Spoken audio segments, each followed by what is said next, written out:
It's Tuesday, July the 7th. Today died while in custody. Family members demand answers following the death of a 25-year-old woman at the Winnipeg Remand Centre. Also today, priming for a pipeline. What we know about a newly proposed east-west pipeline, which could run directly through Winnipeg. Plus, missing the wedding of the year. What Zach Caleros told buddy Travis Kelce at Taylor Swift after missing the big event. Your Morning Winnipeg starts right now.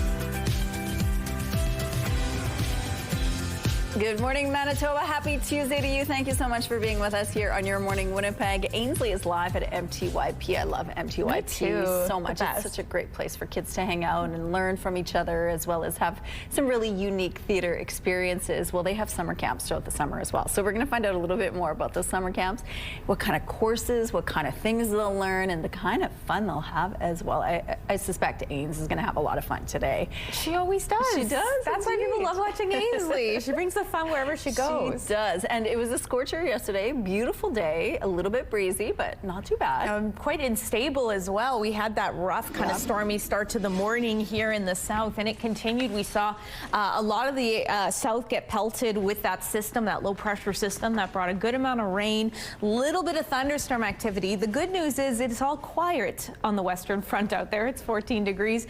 Pretty clear to kick us off. Winds are light out of the west. The barometric pressure's on the rise. The humidity sitting at 96%. So as such, I have so little to show you today on our radar. You do see a little bit of a system likely to stay south of us to the international border, while the rest of us dealing with clear skies to start off, but then clouds likely to build for us here in Winnipeg throughout the day. So as the future clicks through the day, you can start to see those clouds creeping up. Again, those very southerly parts of our province, maybe a slight chance of some rain, likely though we're staying dry. Meanwhile, to the very northwest corner, it's not picking up, but there is a chance of some rain in Lynn Lake, which is desperately needed because of those air quality issues, the wildfires continuing to burn. Meanwhile, into Tuesday night, still, we'll see those clouds continue to build for us. Some speckling of rainfall there, likely not going to amount to anything. And then into tomorrow, much the same. Clear overnight and more sunshine on the way. However, we start to see this system develop to the west of us. With it, a good amount of rainfall likely headed our way. You can see it's already on our doorstep early Thursday, and it's likely to impact the southwest into Thursday during the day and then come to us overnight. Backtracking to today, though, as mentioned, pretty dense clouds, temperatures at 24 degrees, pretty light winds, not much of a factor. Skies being clear out overnight with temperatures dipping down to 13. And then tomorrow, hot, 27 with a mix of sun and cloud, and it gets just hotter from there. Thank you, Catherine. The family of a 25-year-old woman who died in custody is speaking out. Kiana Everett was found unresponsive in a Winnipeg Remand Centre cell last week and died in hospital shortly after. CTV's Daniel Homerson reports. A group of around 40 people gathered outside the Winnipeg Remand Centre Monday afternoon to honor 25-year-old Kiana Everett 1 week after she was found unresponsive in a cell inside the building. She was in a camered room, to my understanding, vomited and choked, was non-responsive for 30 minutes. Everett's father, Norman Lajamodier, says she was rushed to hospital but taken off life support on July 1st. Hospital said she was brain dead, that the machines wouldn't keep her alive and there wasn't much hope. Lajamodier says his daughter struggled with addiction and was locked up on theft charges, and now he and others want to know why and how Everett died in custody. It doesn't matter what walk of life you come from. You should feel safe when being watched. I don't want to speculate and I don't want to point fingers, but we do need to be heard. Everett's death is the third tied to the Remand Centre in the past year. A 25-year-old man died while in custody on March 25th, and a 39-year-old man died there last September. It's really sad. It's sad that in 10 months, three lives are now gone. Families left to carry this grief and walk with it for the rest of their lives. Melissa Robinson from the Assembly of Manitoba Chiefs is backing Lajamodier's demand for answers. Has anyone ever sat down with the women or the men that are coming out and asking them, how was your experience? Because I guarantee you not one of them will say it was good. Justice Minister Matt Wieb's office says the minister would not provide comment on Everett's death as an investigation is underway. Manitoba Justice had announced Friday the office of the Chief Medical Examiner had been notified, meaning an inquest into Everett's death will happen at a later date. Daniel Halmerson, CTV News, Winnipeg. A new pipeline could run through southern Manitoba, including Winnipeg. Alberta and Ontario announced the 3,300-kilometre route for a proposed cross-Canada energy project. Premier Doug Ford says an extension could also be built to the Port of Churchill. CTV's Jeff Keel shows us how Premier Wab Kinew is reacting. A proposed pipeline from Alberta to Ontario may go right through Winnipeg. The Northern Shield Energy Corridor is a critical next step in building a more united, more prosperous, and more resilient Canada. Premiers Daniel Smith and Doug Ford announced a corridor for a west to east project. Starting in Alberta, the 3,300-kilometre pipeline would run through Saskatchewan and Manitoba. A map shows a line crossing Winnipeg. It would end in Sarnia, Ontario, in that province's refinery belt, with plans to ship 500 to 800,000 barrels of oil a day. This project will make Canada stronger. By connecting Alberta's energy with Canadian refineries and European markets, we can create jobs, grow our economy. Premier Ford suggests Manitoba would benefit from the project. He says an extension could be built north to the Port of Churchill. We'll work something out, and I'm 100% behind putting a pipeline up to Churchill and getting an icebreaker and start delivering it around the world. This comes after Alberta, Ontario, and Saskatchewan inked a memorandum of understanding last year. Manitoba Premier Wab Kinew did not sign on. In a statement Monday, Kinew says major nation-building projects need to be built in the right way. That's why we're continuing to work directly with northern communities, Indigenous nations, and the Manitoba Crown Indigenous Corporation as we advance discussions around Churchill's future. Those conversations will continue because lasting economic development is built in partnership. And there could be resistance from environmental groups over how a pipeline could impact climate change. We're seeing the effects of this, obviously in Manitoba in terms of flooding and last year's fires, but also all over the world with Europe's heat wave. Jeff Keel, CTV News, Winnipeg. A feasibility study is being done and is expected to be complete by the end of the year to figure out costs and timelines. Premier Ford says they've launched consultations with Indigenous communities. A spokesperson for Arctic Gateway Group, which owns and operates the port, says they're committed to working with provincial and federal leaders to diversify trade through the Port of Churchill to get more Western Canadian resources to world markets all year long. Prime Minister Mark Carney is in Turkey this morning for a NATO summit where defense spending is expected to be a major focus. Prime Minister Carney arrived in Ankara after announcing a contract to build Canada's new submarine fleet. That's a big part of the case the Prime Minister and other NATO leaders are expected to make to U.S. President Donald Trump. They will showcase military contracts worth billions to show they are boosting spending. NATO's Secretary General got the ball rolling this morning, but this announcement is unlikely to impress President Trump. Several allies are announcing the joint procurement of up to 10 Saab Global Eye aircraft. NATO this morning formally announced talks to buy up to 10 Global Eye surveillance planes. This is the platform that combines a surveillance system built by Saab with jets built by Bombardier. Canada is also in talks to buy this system. NATO is choosing the Global Eye over its existing U.S.-based Boeing fleet. NATO also announced another deal this morning to buy drones from a U.S. company. Rogers has signed a deal to take full control of Maple Leaf sports and entertainment. Rogers will pay $4.35 billion for the 25% stake owned by Kilmer Sports. This is the deal to buy out minority owner Larry Tenenbaum. Rogers holds a virtual monopoly on Toronto sports, controlling the Leafs, Jays, Raptors, TFC, and the Argos. The deal is expected to close by the end of the year. Team Canada's run at the World Cup may be over, but our next generation of players are just getting started. Knowing that a player that came from the same roots as us can make it to that high of a level, work that hard, and inspires a whole country, it means so much to us. The Gloucester Hornets Cup was played in Ottawa over the weekend. Team Canada player Jonathan David came up with the Hornets. Seeing one of their own reach the highest levels of the sport has given the players some extra inspiration. Coaches say they always see a surge in new players during World Cup years.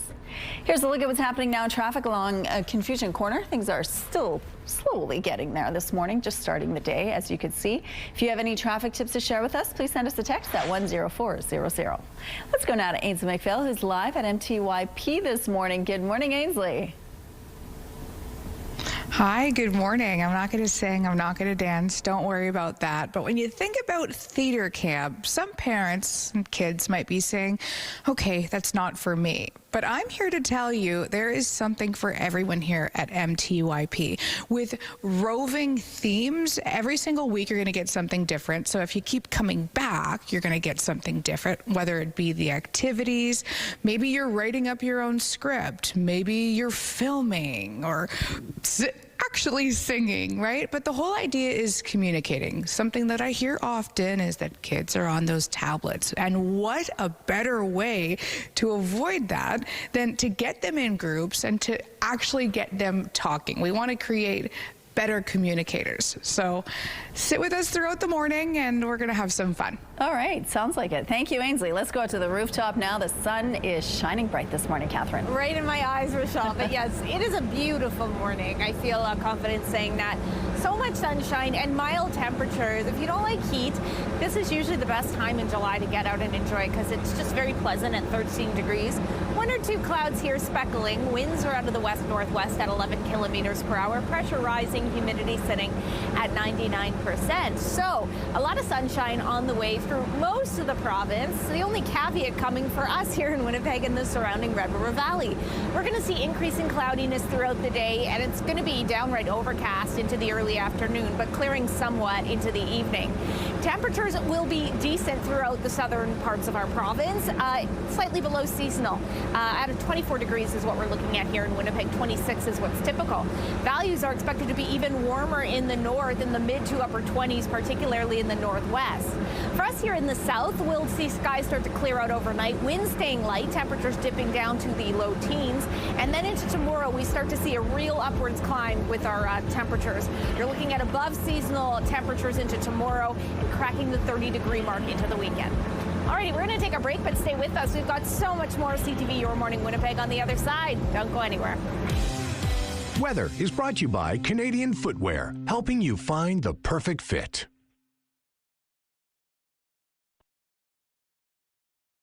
Good morning. Brandon is under a state of emergency due to rising levels on Assiniboine River. It allows the city to be more proactive and to prepare for the unwanted worst. CTV's Harrison Shin was in the Wheat City Monday, getting a better picture of just how seriously the city is taking this threat. These heavy machines are at the Wheat City Golf Course in Brandon, not for construction, but to protect the city of 51,000. Carl and Gwen Chandler were out on a bike ride looking over the rising waters. The family lives on higher ground, but says it's good to be cautious. I think it's probably a good idea to be proactive rather than like end up in a big situation where we're in a lot of trouble, I guess, yeah. Late Saturday evening, Brandon City Council voted unanimously for the declaration. It came after putting a temporary dike at Grand Valley Road and 18th Street. Mayor Jeff Fossa says with the emergency powers, the city can bring in contractors to help. They're in there right now at the golf course, and they're going to be over at our Canada Packers soccer complex as well. Those areas were going to be inside the 2-foot freeboard. Here at the soccer complex, bulldozers are flattening out a dirt pile to keep the water away. Fossa says another temporary dike will most likely be put up on Conservation Drive, but that's not the only measure the city is taking. Tiger tubes and sandbags could be deployed. Sandbags, again, might go around a couple of homes way out in the east end that we know we have some concerns with. In a statement, a spokesperson for the province said, in part, the province is working closely with the mayor and city officials, saying they are ready to provide tiger tubes and sandbags if needed. Fossa says for now, it's business as usual for residents, but is urging residents to stay in the loop. We're going to make sure that we get good information out to everybody if they're needing anything more than they have right now. Harrison Shin, CTV News. Sandbagging is underway in some locations. According to Environment Canada's hydrometric data, as of 4 p.m. Monday, the water level is at 358 meters. Manitoba's Hydrologic Forecast Center is expecting it to peak between Saturday and next week Wednesday at around 360 meters. If the peak levels change, Mayor Fawcett says they will top up the dikes.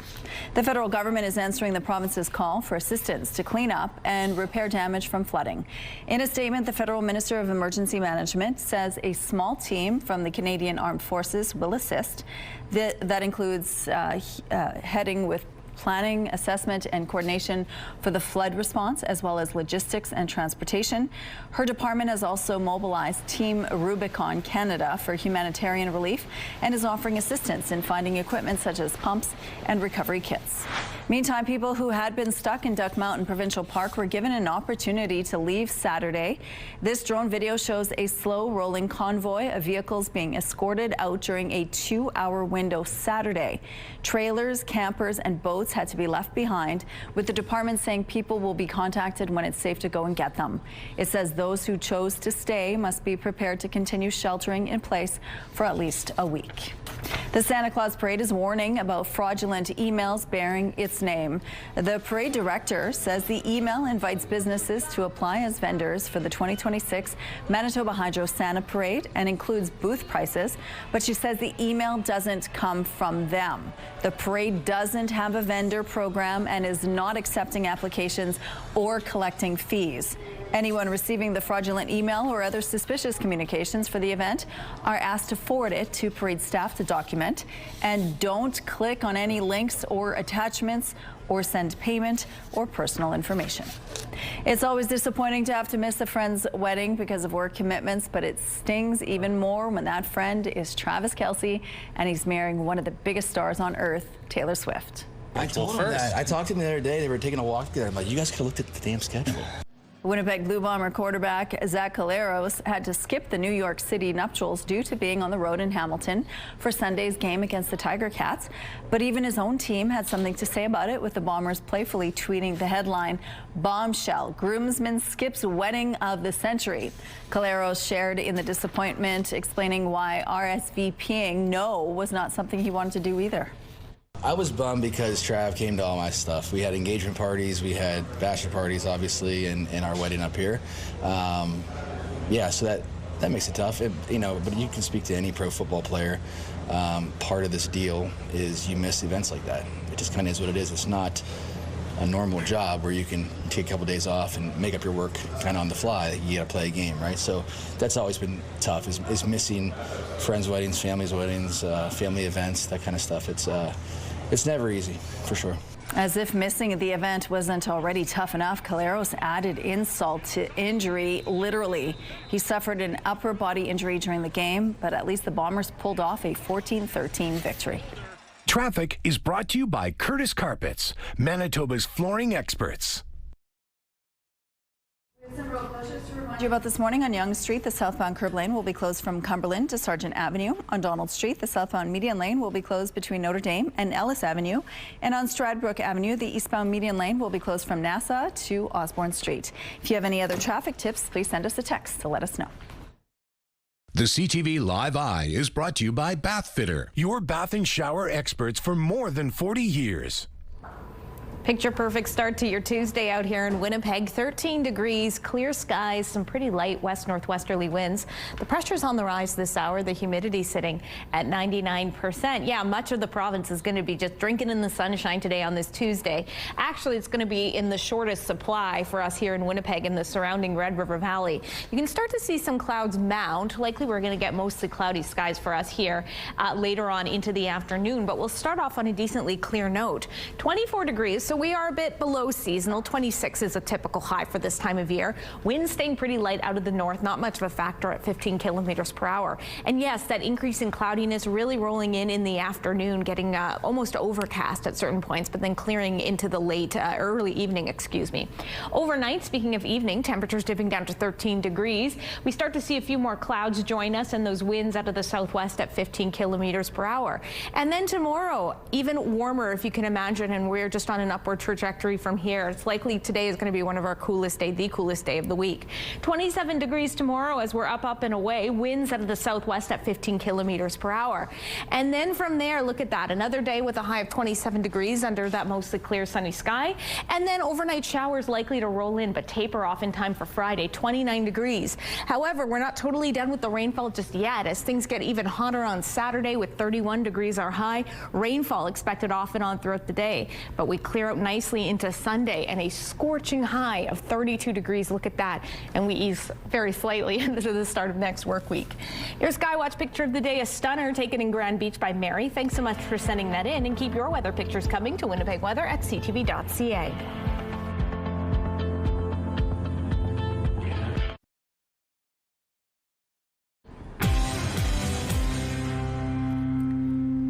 Good morning. Climate change and urban sprawl are having an effect on animal habitat with more sightings of wildlife closer to people's homes.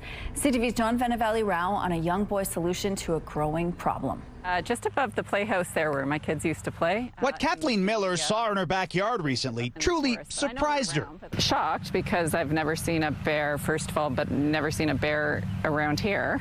Up in a tree, this black bear that she snapped photos of behind her house in the Stouffville neighborhood on the outskirts of Toronto, where there have been several local bear sightings in recent weeks, and this one came a little too close for comfort. And he was just hanging in the tree looking really comfortable with his hands and legs down. After 3 days, provincial officials came and caught the bear and relocated him. The latest wildlife encounter in the burbs. Coyotes have also caused problems of late, including an attack in this playground in Whitby, Ontario, on Sunday evening that saw a 2-year-old get bitten. This 8-year-old in Markham heard about the incidents and learned wildlife is losing space to people, creating conflicts, so he decided to act. I wanted to find a solution for this problem by using technology, so I decided to make an app. Yuhan Sayuran, who has some computer smarts, felt there was some urgency, so he turned to artificial intelligence to assist him with creating an app that he thinks could help. I wanted to use AI because AI could help us solve problems much faster than coding, because coding would take maybe weeks for me. So then I decided to go with AI. In a couple of days, the youngster, who's going into grade 4, created Urban Wild Watch, a site that lets people report animal sightings so others can be aware of them. You could report any animals, but the main ones are coyotes, foxes, and raccoons. He says it's been rewarding to see people use his app, and he hopes it'll help protect both people and the animals so that encounters don't end with either being harmed. Sayuran says his app can be used for locations anywhere in the world, and he hopes more people start using it. John Valley-Rao, CTV News, Markham, Ontario. Smart kid. We want to show you some sweet images now. Have a look at a panda celebrating its World Cup themed birthday in a zoo in Taiwan.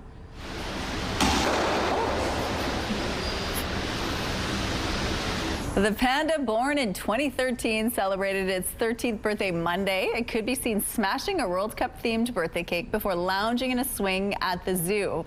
The World Wildlife Fund says the average lifespan of a panda in the wild is between 14 to 20 years. They can live years longer in captivity. The panda's parents came from China and were handed over to Taiwan in 2008. Here's a look outside now on Portage Avenue. It looks like a good start to your drive so far. We're going to take a break. We'll be right back after this.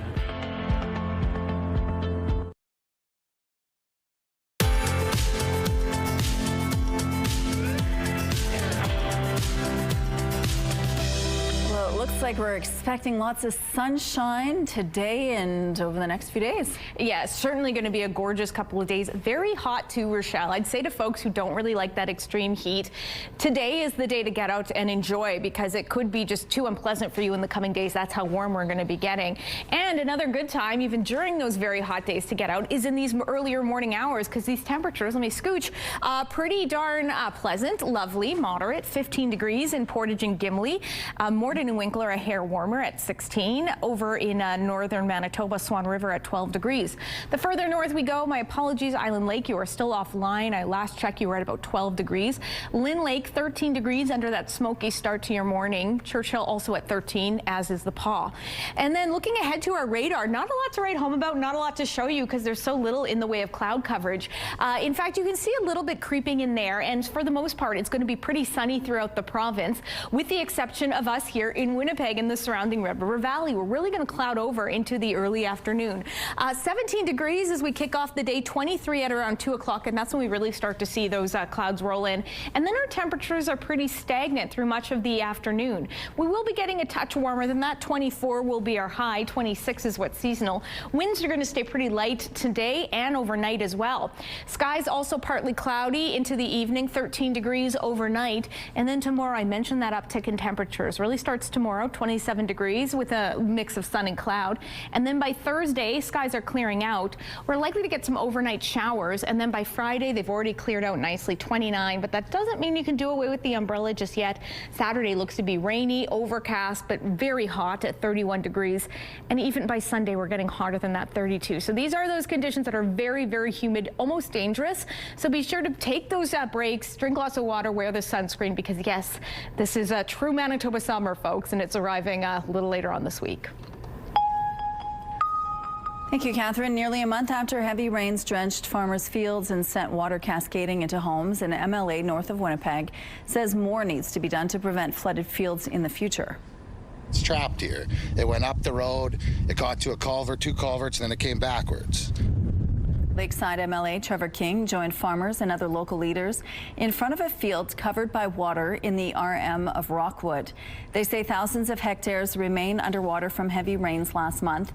They're calling for the province to address agricultural flooding in the Interlake with a focus on preventing future damage. What we're seeing here is years and years of neglect to drainage systems and infrastructure, a maintenance that needs to be done that could alleviate a lot of these issues. King says he spoke with the agricultural minister Monday, and while more details are needed, help is on the way for area farmers.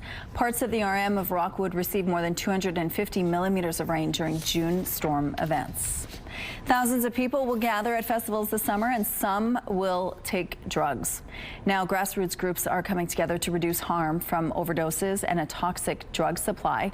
Drug testing is offered on site at some festivals, which has one advocate wondering why the Winnipeg Folk Festival is not following suit.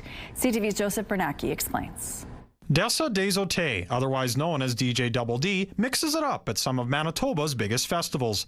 She says while dancing is a part of the festival scene, so is drug use. We do substance testing for people that want to make sure that what they're ingesting is what they think it is and not laced with anything. Desote launched the Bestie Lounge in 2024. A volunteer-run harm reduction space within festival sites where naloxone and other supplies are handed out. She says the demand is growing. You can't stop people from taking substances. They're going to do it no matter what. The only thing you can do is to provide them the resources to take it safely, i.e. substance testing. It's why she advocates for safe spaces like hers.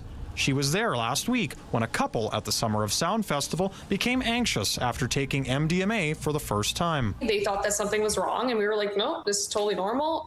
We're just going to keep an eye on your heart rate and keep an eye on you and everything and make sure you're okay. She wanted to take the lounge to the Winnipeg Folk Festival this year, but they said no to her as a volunteer because she missed a day last year. The Folk Festival declined an interview, but a spokesperson sent a statement saying in part, while we cannot control or eliminate substance use, we are committed to supporting harm reduction. They say Project Safe Audience, a harm reduction organization, is in the campground where supplies are handed out, and volunteer and security teams carry naloxone, but last year didn't administer any. Desote's booth has been welcomed by others, however, like the Bring Your Love Festival held in August north of Winnipeg. Staff say while they don't condone using drugs, they prioritize safety. It is better to offer someone a safe space to know how to use drugs and get drugs tested, as well as people that understand how people can react to drugs and help them come out of a bad situation. Joseph Bernacki, CTV News, Winnipeg. People living in Repentigny, Quebec are sharing their concerns after a train derailment Sunday night. They didn't say like, earthquake, but they said that it was pretty boom, boom, boom, and then all, smoke. I don't know if it's smoke or, poussière. 45 cars left the track and crashed in the town north of Montreal. Amazingly, no one was hurt. The derailment happened on the eve of the 13th anniversary of the Lac Mégantic disaster, which killed 47 people. Cleanup is ongoing, and there's no timeline on how long it will take, but is expected to last a few more days. A U.S. Republican congresswoman is taking aim at Canadian provinces for removing American alcohol from store shelves. New York Congresswoman Claudia Tenney says she'll introduce the, quote, Canada Act, calling for an investigation into Canadian restrictions on U.S. alcohol. She says provinces cannot be allowed to hold U.S. producers, quote, hostage and attempt to ransom them. Several provinces pulled American booze from store shelves in response to U.S. tariffs on Canada. The RCMP in British Columbia is investigating a video which appears to show a Tesla driver asleep behind the wheel. Greater safety of our communities is probably the most important thing, and maybe learning a valuable lesson, and hopefully nobody gets hurt doing that kind of stuff in the future. Carly King posted the video online. She says it was taken over the weekend on Highway 1 between Golden and Revelstoke. A woman who appeared to be sleeping was in the driver's seat. There were also other people in the car, including children. BC does not allow fully automated cars. Driver assistance is allowed, but the person behind the wheel must be alert and in control. Violations can lead to fines and possibly jail time. Here's a look at what's happening now on the Norwood Bridge. Nobody's sleeping over here. There's, in fact, nobody on this road at this point. If you encounter any traffic tips or encounter any traffic problems, send us a tip at 10400. Here's a look now at your gas prices in Winnipeg. The average is $1.51. It's a slight drop from yesterday's amount. The lowest price in the city is $1.44. All this info is on gasbuddy.com. The Price at the Pump is brought to you by the Kidney Foundation. Help by donating your card today. Learn all about MTYP summer camps and what classes are available. Stay with us for more.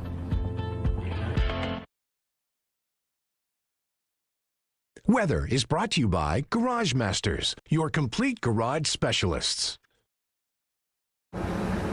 Absolute stunner start to your Tuesday. It's so lovely and sunny out here. Temperatures still pretty moderate. 13 degrees, 1 or 2 clouds speckling the skies. Winds are light out of the west-northwest. Pressure's on the rise. Humidity sitting at 99%. So yes, more of this expected today. So much sunshine on the way through most of the province and decent temperatures. In fact, our warmest areas are likely going to be in the north, particularly the northwest. Temperatures there peaking in the mid-20s, few degrees cooler in the northeast and southwest. Winnipeg too. I don't know why I'm just doing a blanket. We're going to be hitting around 24 degrees. 26 is what's seasonal. Winds will be light. While the sunshine is lovely right now, we're likely to get a good amount of cloud coverage into the afternoon, building throughout the day, in fact, while the rest of the province soaks up all that beautiful vitamin D. Overnight tonight, skies stayed partly cloudy, temperatures dipping down to the low teens in the south, with those winds remaining light. And then into tomorrow, a real uphill climb with our temperatures. 27 are high, and we're getting downright balmy into the weekend. 30 degrees is what's expected already on Saturday. Ainsley McPhail is making a scene over at MTYP this morning. Good morning, Ainsley.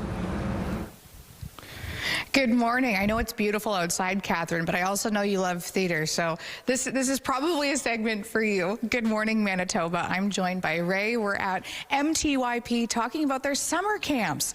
So many because they're revolving themes. Yes. Yeah, we have quite a few themes this summer. It's really exciting. We have 9 weeks of camp. This week we're starting with superheroes, but a few other really, really fun ones that we have coming up are Flower Power, which I think the two of us are probably dressed for. We've got Abracadabra at the end of the summer, which is going to be a magic-themed week. We've got Lights, Camera, Action, which is all about movies and the cinema and stardom. And then another really cool one that we have is Back to the Future. And that one will be about time travel and exploring like the future, but also the past, dinosaurs, the 50s, the 60s, all those kind of fun things.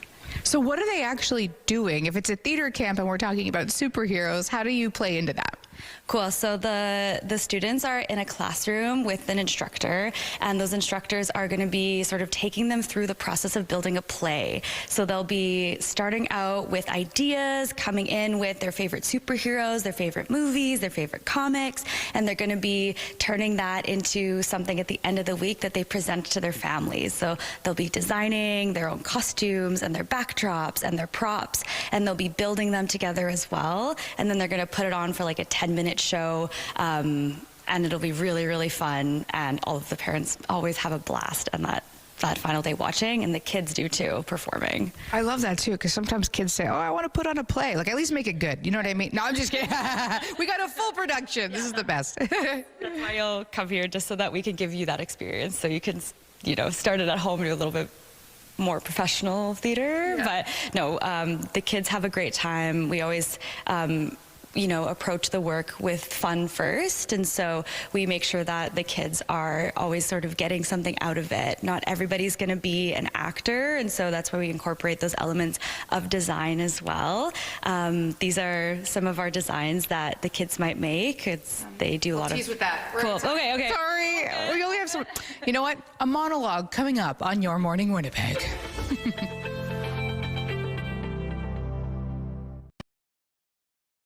Here's a look now at the early markets. The Dow Jones had small gains. The Nasdaq fell 307 points. The S&P index is flat.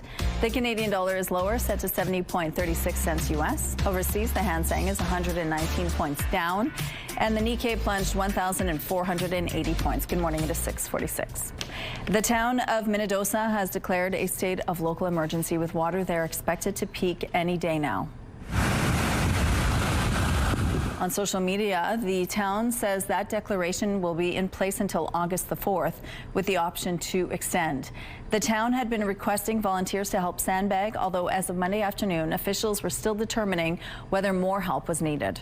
Sioux Valley Dakota Nation, west of Brandon, also declared a state of emergency, adding to a growing list of some 4 dozen communities who have done the same. Canada has selected German company TKMS to build its new submarine fleet after a months-long process. The submarine is proven and capable. It's widely used by our allies. Prime Minister Mark Carney saying the NATO connection with Germany was a difference maker in choosing the German company over South Korea's Hanwha. TKMS will build as many as 12 new submarines for Canada, replacing the 4 Victoria-class subs we currently have. Only one of those is operational at the moment. The new subs are still years away. Officials say 4 of them will be delivered by 2034. Canada's contract with TKMS is expected to be worth more than $100 billion over its 30 to 50-year lifespan. This is fantastic economic news for the city. It reminds me of Edmonton when the oil boom started. Meanwhile, there's excitement in Halifax over the economic implications of these new submarines. The contract with TKMS is expected to create thousands of jobs, many of them likely to be in Halifax. A new submarine facility will need to be built in the area, but there are still questions about where it will end up. Halifax shoreline is already crowded, which means both sides of the harbor, Halifax and Dartmouth, will be considered. Air Canada is once again scaling back flights to the United States. That's amid high costs of jet fuel, as well as lower demand for trips south of the border. The airline is halting or delaying 8 trans-border routes starting in the fall. 3 routes from Toronto and Montreal to the American Midwest will be canceled for the second winter in a row. In addition, 3 seasonal routes to Florida from Ottawa, Montreal, and Quebec City will start a few months later in December instead of October. Meantime, 2 previously suspended routes from Montreal and Toronto to JFK in New York won't be coming back this winter. Jeremy Hansen is leaving the Canadian Space Agency. Hansen was a fighter pilot when he was recruited by the CSA in 2009. His final mission as an astronaut was this year's historic Artemis II flight. A statement from the CSA says Hansen will pursue new professional opportunities as of September. He will still serve as a reservist with the Royal Canadian Air Force. Starting this week, you can explore some trendy local eats and get your steps in. The South Osborne Guided Walking Restaurant Tours is back for its 5th year. Every Wednesday between now and the end of August, you'll get to learn about the area's history while enjoying a handful of stops at local restaurants, pubs, and bakeries. A cycling tour and spooky Halloween-themed tour are also planned for September and October. The walking tours take place between 5:15 and 9:15 p.m., but you will need to sign up in advance at southosborne.biz/tours. 13 of Argentina's biggest footy fans are out on the streets in Buenos Aires every single day. This dog walker takes his clients out all dressed to support their national team. It started a couple weeks ago with just 2 of the dogs decked out thanks to their owners. But the walker loved their outfits so much he went to a pet store to get Argentina shirts for the rest of them. Lionel Messi and Argentina take on Mo Salah and Egypt later today at 11 a.m. Central on TSN. We have some road closures to remind you about this morning. On Yonge Street, the southbound curb lane will be closed from Cumberland to Sargent Avenue. On Donald Street, the southbound median lane will be closed between Notre Dame and Ellis Avenue. And on Stradbrook Avenue, the eastbound median lane will be closed from Nassau to Osborne Street. If you have any other traffic tips, please send us a text. Can I tell you, my nephew asked for an Argentina jersey for his birthday. He's 8. It ran me like $150. This is how naive I am to the world of sports. I'm like, things can be that much money? Yes, they can. And I understand why, because wow, the World Cup fever in full effect. That was a tangent. Looking beautiful outside, gorgeous. 13 degrees, lots of sunshine, winds out of the west-northwest, barometric pressure on the rise, humidity sitting at 99%. Such a pleasant start to the day all throughout Manitoba. With the exception, I do want to say, in the northwest, still some ongoing air quality issues in Lynn Lake specifically, where those wildfires are burning. That air quality advisory is still in effect for you. The winds, although they are shifting, likely to push that smoke further into central parts of Manitoba, so those advisories could be expanded later on today. For the rest of us, you start to see some mounting clouds here, while the rest of the province likely going to be dealing with a bit of both. Mix of sun and cloud throughout the day. Decent temperatures, in fact, above seasonal in Island Lake at 25 degrees. Clearer in Thompson at 23. Churchill, likely some rainfall for you, while Gillam is staying dry with a high of 21. Northwestern Manitoba, I mentioned those smoke issues in Lynn Lake, while the rest of you dealing with a good amount of sunshine. Again, these smoke advisories could expand. Temperatures very warm at 25 degrees. Southwestern Manitoba, more of a mix of sun and cloud for you, likely that cloud mounting into the afternoon. Highs warm in Swan River at 26 degrees, a little bit cooler the further south you go. For us here in Winnipeg, similar temperatures, slightly below seasonal with some very light winds, not much of a factor today. And for us here in Winnipeg, we'll really start to see the clouds build later on into the afternoon, getting more like overcast. Northwestern Ontario, mix of sun and cloud for you. Decent seasonal highs, very clear and Dryden at 26 degrees.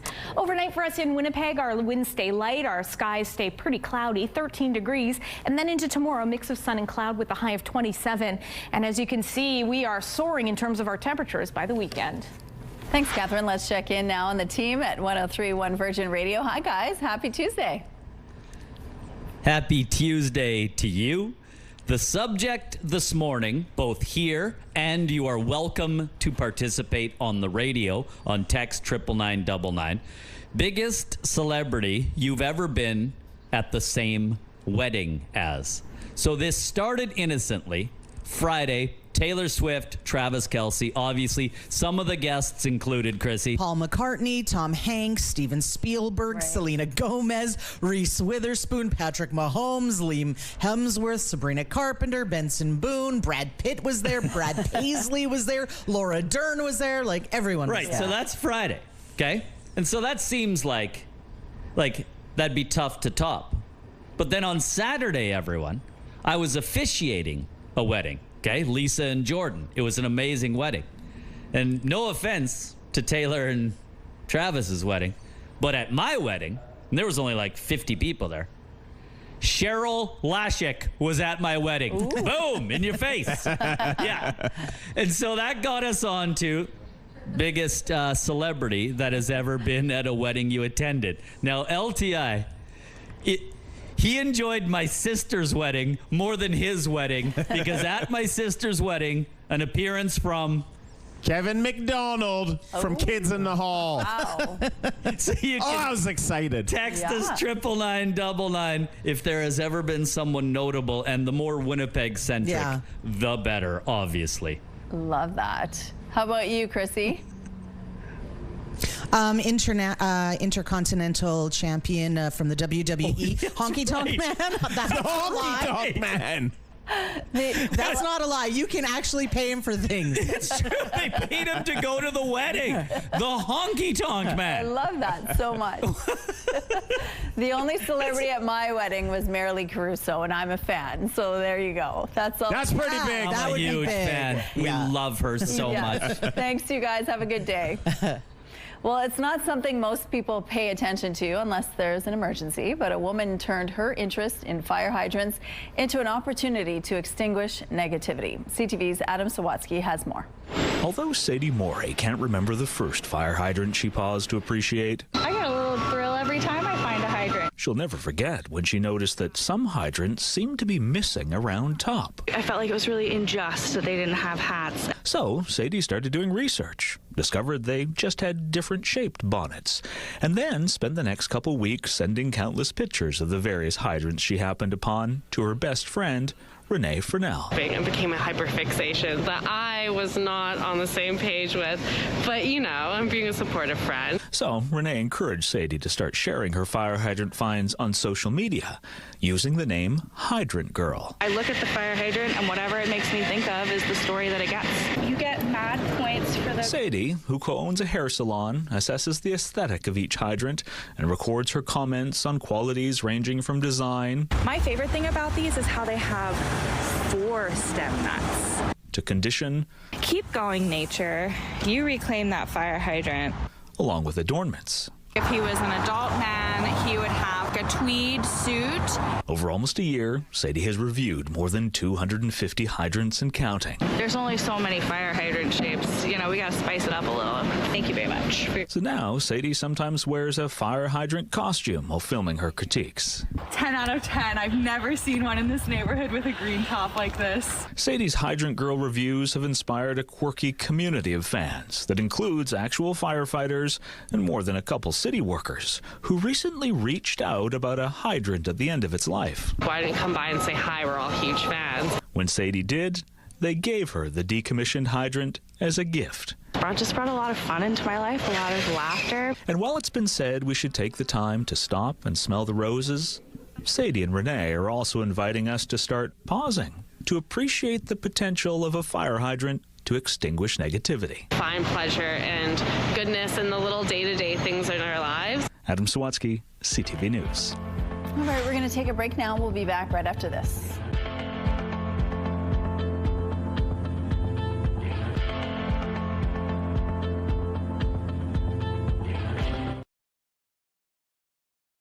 It's Tuesday, July 7th. Today, Pipeline Path, how a proposed energy corridor could bring a new pipeline route through Manitoba. Plus, flood relief, how federal support is helping Manitoba communities recover from flood damage. And wedding FOMO, why Zach Galeros missed the celebrity wedding everyone was talking about. Your Morning Winnipeg starts right now.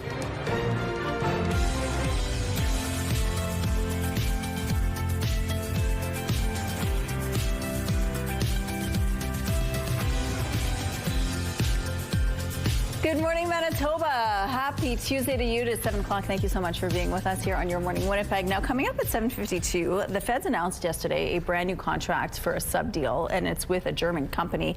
It's TKMS, and there are obviously ramifications for many different coastal provinces, which is huge, and it's going to mean a lot of money, a lot of jobs.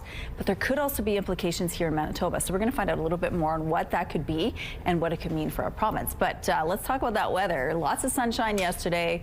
Again, more sunshine today. Exactly, but we're going to lose that kind of stormy element. There was always that lingering, even as that system passed us by. There was that chance of stray thunderstorms popping up here or there, and in certain areas they definitely did throughout the afternoon, while we mostly put it in our rearview mirror in the morning. Today, though, calm, much calmer than yesterday, and a little bit cooler. That's not necessarily a bad thing.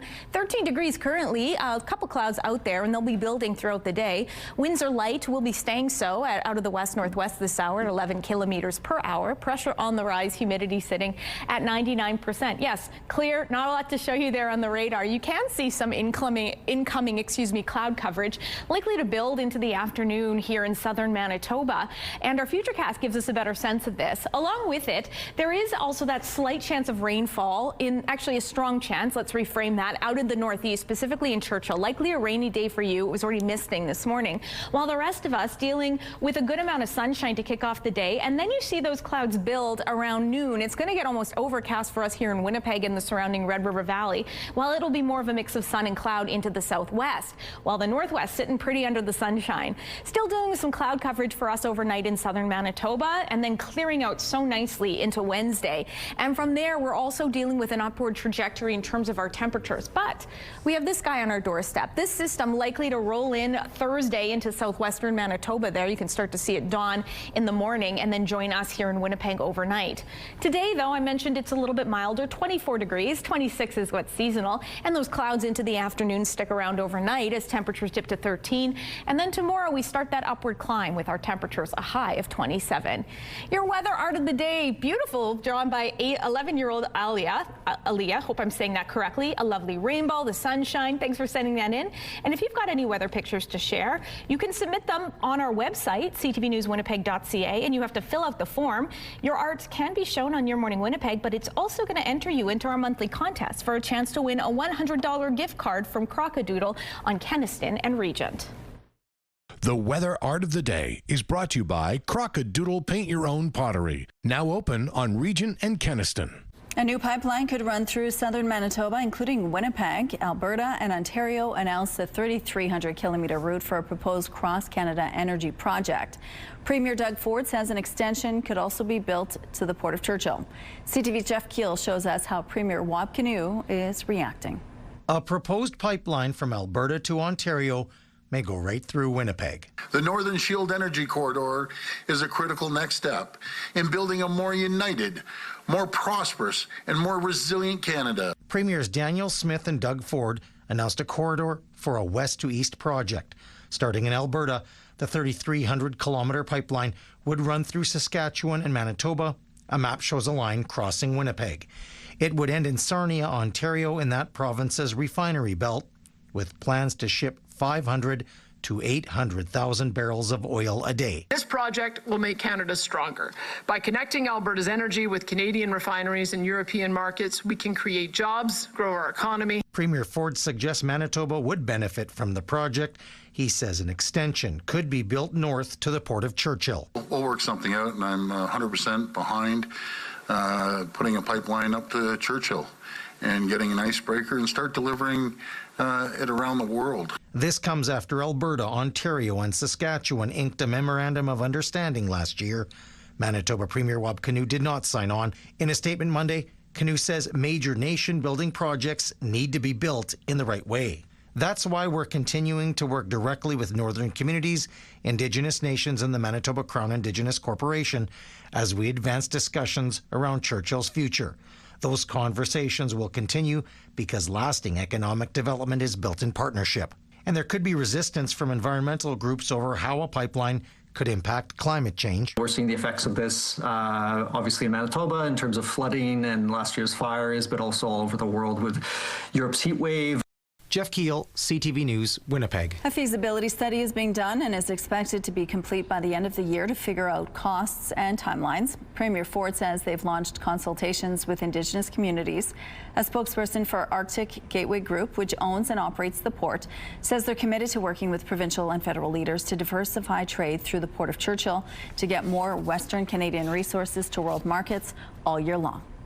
The Santa Claus Parade is warning about fraudulent emails bearing its name. The parade director says the email invites businesses to apply as vendors for the 2026 Manitoba Hydro Santa Parade and includes booth prices, but she says the email doesn't come from them.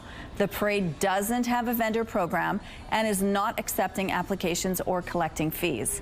Anyone receiving the fraudulent email or other suspicious communications for the event are asked to forward it to parade staff to document, and don't click on any links or attachments or send payment or personal information.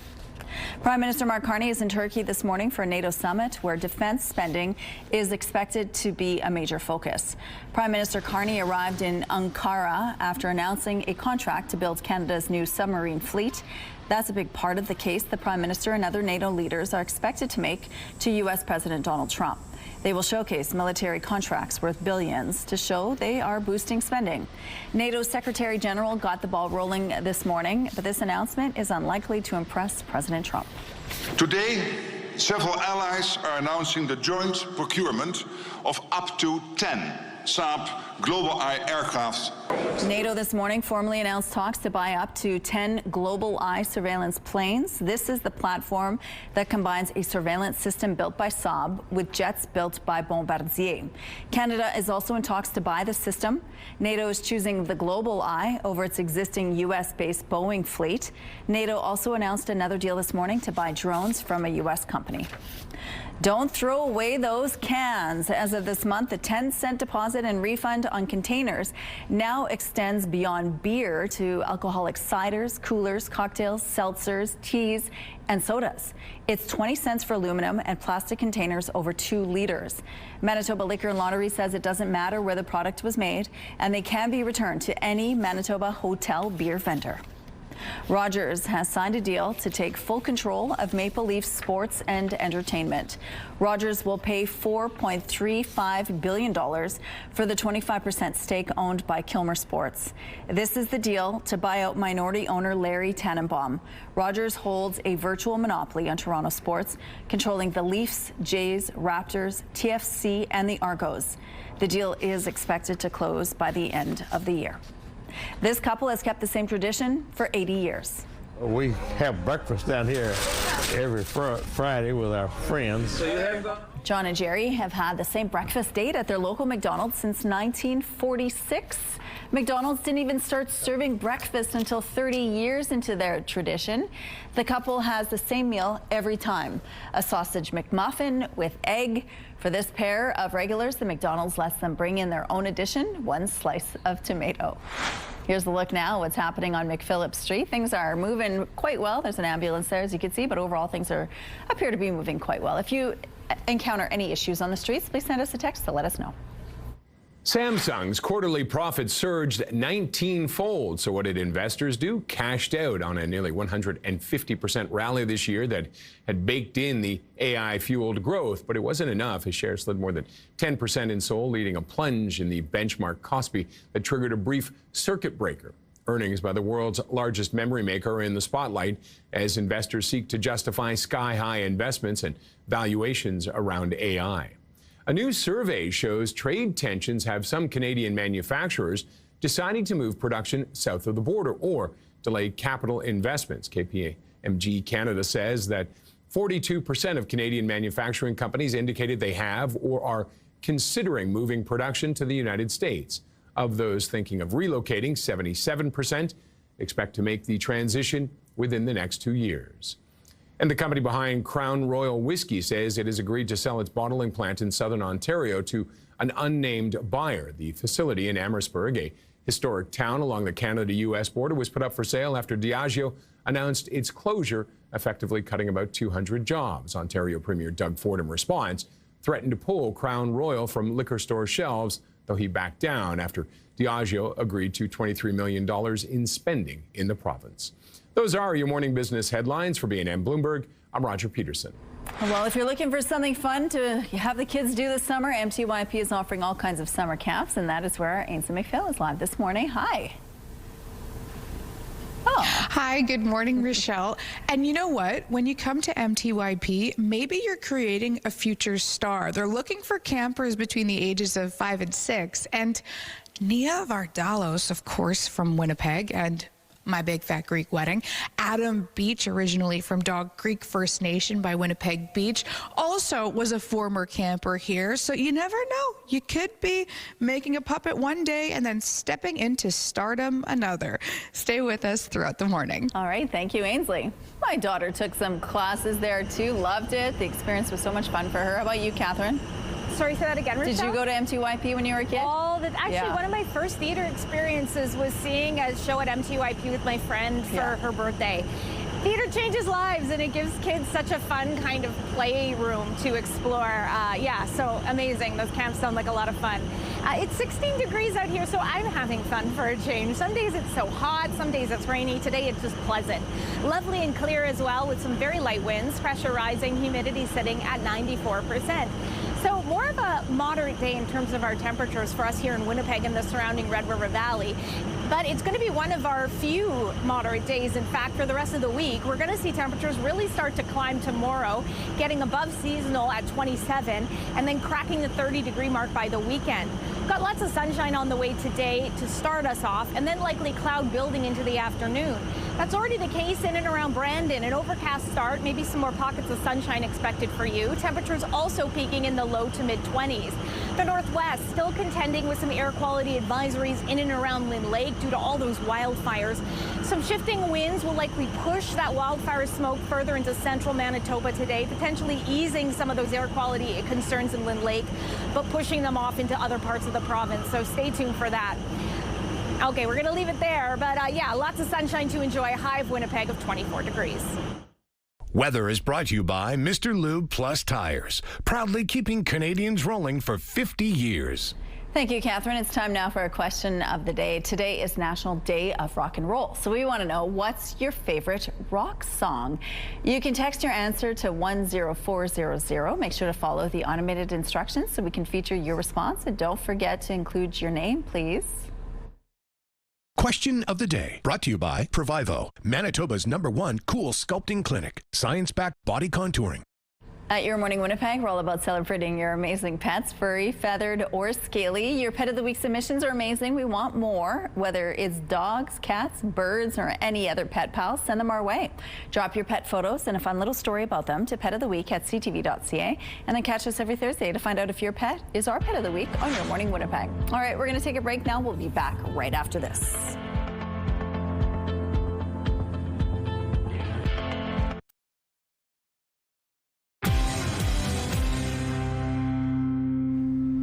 Good morning. The federal government is answering the province's call for assistance to clean up and repair damage from flooding. In a statement, the federal Minister of Emergency Management says a small team from the Canadian Armed Forces will assist. That includes healing with planning, assessment, or helping rather with assessment and coordination for the flood response, as well as logistics and transportation. Her department has also mobilized Team Rubicon Canada for humanitarian relief and is offering assistance in finding equipment such as pumps and recovery kits. Meantime, people who had been stuck in Duck Mountain Provincial Park were given an opportunity to leave Saturday. This drone video shows a slow rolling convoy of vehicles being escorted out during a 2-hour window Saturday. Trailers, campers, and boats had to be left behind, with the department saying people will be contacted when it's safe to go and get them. It says those who chose to stay must be prepared to continue sheltering in place for at least a week. A new study reveals blueberries may help prevent diseases caused by metabolic syndrome. 1 in 5 Canadians is affected by metabolic syndrome, which is a combination of medical disorders that increase the risk of heart disease, cancer, and diabetes. But University of Maine researchers found when obese lab rats ate the equivalent of 2 cups of wild blueberries a day, they had significant health changes. The antioxidants in blueberries help decrease inflammation in the blood vessels, improving their blood flow and lowering blood pressure. Experts say it is best to eat blueberries raw, as they may lose some potency if baked in pies or muffins. According to new research, leafy greens lead to healthier lungs. The research published in the American Journal of Clinical Nutrition determined that vegetables rich in vitamin K1, like spinach and kale, can lower the risk of chronic lung disease. Researchers say about 1.5 to 2 cups of leafy greens like kale a day is an achievable way to boost your vitamin K1 intake, and that eating more leafy greens is a simple step that could help support lung health over time. About 2 million Canadians live with chronic obstructive pulmonary disease, according to the Lung Health Foundation. Study subjects who ate the most K1-rich greens were less likely to develop it. Here's a look at the drive now on the St. James Bridge. Here it looks like things are moving quite well. It's a beautiful start to your Tuesday morning. If you encounter any trouble out on the street, please let us know. Traffic is brought to you by Mr. Lube Plus Tires, proudly keeping Canadians rolling for 50 years. It's always disappointing to miss a friend's wedding because of work commitments, but it stings even more when that friend is Travis Kelce and he's marrying one of the biggest stars on earth, Taylor Swift. I told him that. I talked to him the other day. They were taking a walk together. I'm like, you guys could have looked at the damn schedule. The Winnipeg Blue Bomber quarterback Zach Collaros had to skip the New York City nuptials due to being on the road in Hamilton for Sunday's game against the Tiger Cats. But even his own team had something to say about it, with the Bombers playfully tweeting the headline, "Bombshell, groomsman skips wedding of the century." Collaros shared in the disappointment, explaining why RSVPing no was not something he wanted to do either. Because Trav came to all my stuff. We had engagement parties, we had bachelor parties, obviously, and our wedding up here. Yeah, so that makes it tough. But you can speak to any pro football player. Part of this deal is you miss events like that. It just kind of is what it is. It's not a normal job where you can take a couple days off and make up your work kind of on the fly. You got to play a game, right? So that's always been tough, is missing friends' weddings, families' weddings, family events, that kind of stuff. It's never easy, for sure. As if missing the event wasn't already tough enough, Collaros added insult to injury, literally. He suffered an upper body injury during the game, but at least the Bombers pulled off a 14-13 win. George Clooney is set to receive a big honor. The Venice Film Festival will award him with its Golden Lion Award. That's for lifetime achievement. Clooney, in his career, has been nominated in 6 different Oscar categories. He's also worked in Hollywood as an actor, director, and producer. Clooney recently earned a Tony nomination for starring in the stage adaptation of Good Night and Good Luck. The Venice Film Festival takes place in September. Your Tuesday primetime lineup starts at 7 with The Big Bang Theory. Password comes next at 8. Then an all-new season of The Amazing Race Canada premieres at 9. It's all right here tonight on CTV. The CTV Live Eye is brought to you by Bath Fitter, your bath and shower experts for more than 40 years. Casting our eye to the sky, it's looking lovely to kick us off. Clear as well, 16 degrees. Winds are light out of the west-northwest. Barometric pressure is rising, humidity sitting at 94%. Good amount of sunshine with moderate temperatures to kick us off. In fact, today is going to be one of our coolest days of the week, and cool is all relative because it's still going to be downright lovely. But looking ahead at the rest of the province, starting off also on a similar note in Brandon at 12 degrees, a little bit warmer in Morden and Winkler, 17. Over in Fisher Branch, 14 degrees this hour. Traveling north, we're seeing some showers to kick off the day in Churchill, 12 degrees. It's likely going to be a rainy one for you. Lynn Lake, 14 under the smoke from those ongoing wildfires. The Paw and Thompson at 15 degrees this hour. Not a lot to show you on our radar. That wildfire smoke impacting the northwest doesn't show up, and that rainfall also not registering. We do see a little bit of cloud coverage there rolling in from the west, likely to build into the afternoon. So we start off pretty clear, 17 degrees in the morning, but by the time the afternoon rolls around, that's when those clouds roll in, very dense and almost becoming more overcast into those late afternoons, sticking at 23 degrees by 5 p.m. We're getting a little bit warmer than that. We're going to do one better at 24. 26 is what's seasonal. Winds are staying pretty light, not only today, but overnight. Skies are partly cloudy as well as temperatures dip down to 13. I mentioned it being the coolest day of the week. Look at these temperatures ahead. 27 on Wednesday under a mix of sun and cloud, getting even hotter into the weekend. Your Skywatch picture of the day, lovely sunset snapped in Grand Beach by Mary. Thank you so much for grabbing the camera, sending that our way. And if you want to send weather pictures, you can email them to the address on your screen.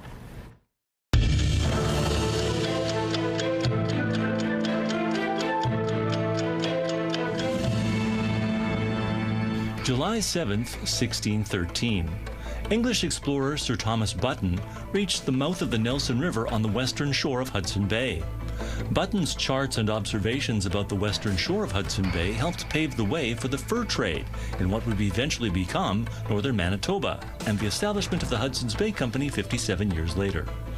July 7, 1960. The world's first working laser was demonstrated by Theodore Myman in California. This was the first exposure of the device to the scientific community and the public. Early skeptics questioned the laser's usefulness, but within a few decades it became indispensable in medicine, manufacturing, telecommunications, and even consumer electronics. July 7th, 2011. Rupert Murdoch's News Corp shut down its 168-year-old muckraking tabloid, News of the World, over a phone hacking and police bribery scandal. It had been the best-selling Sunday newspaper in Britain.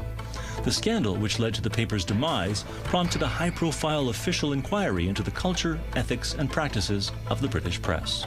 The United States are out of the FIFA World Cup after a humbling loss to Belgium. Oh, Matt Freese could be in trouble here. The US could be in trouble here. It's a shocker of a goal from the co-host's point of view. It just wasn't their night, as a number of major errors led to a 4-1 defeat at the hands of the Red Devils. You may have heard there was a little bit of controversy entering this match. American top scorer Folarin Balogun was supposed to be suspended after getting a red card in the round of 32. In an extraordinary move, that suspension was suspended by FIFA after some intervention from U.S. President Donald Trump. Balogun was not much of a factor in the match after all of that, putting just one shot on target and being subbed off late in the game. And Torres, we might not need extra time. That late goal was all Spain needed to knock out Portugal and move on to the quarterfinals.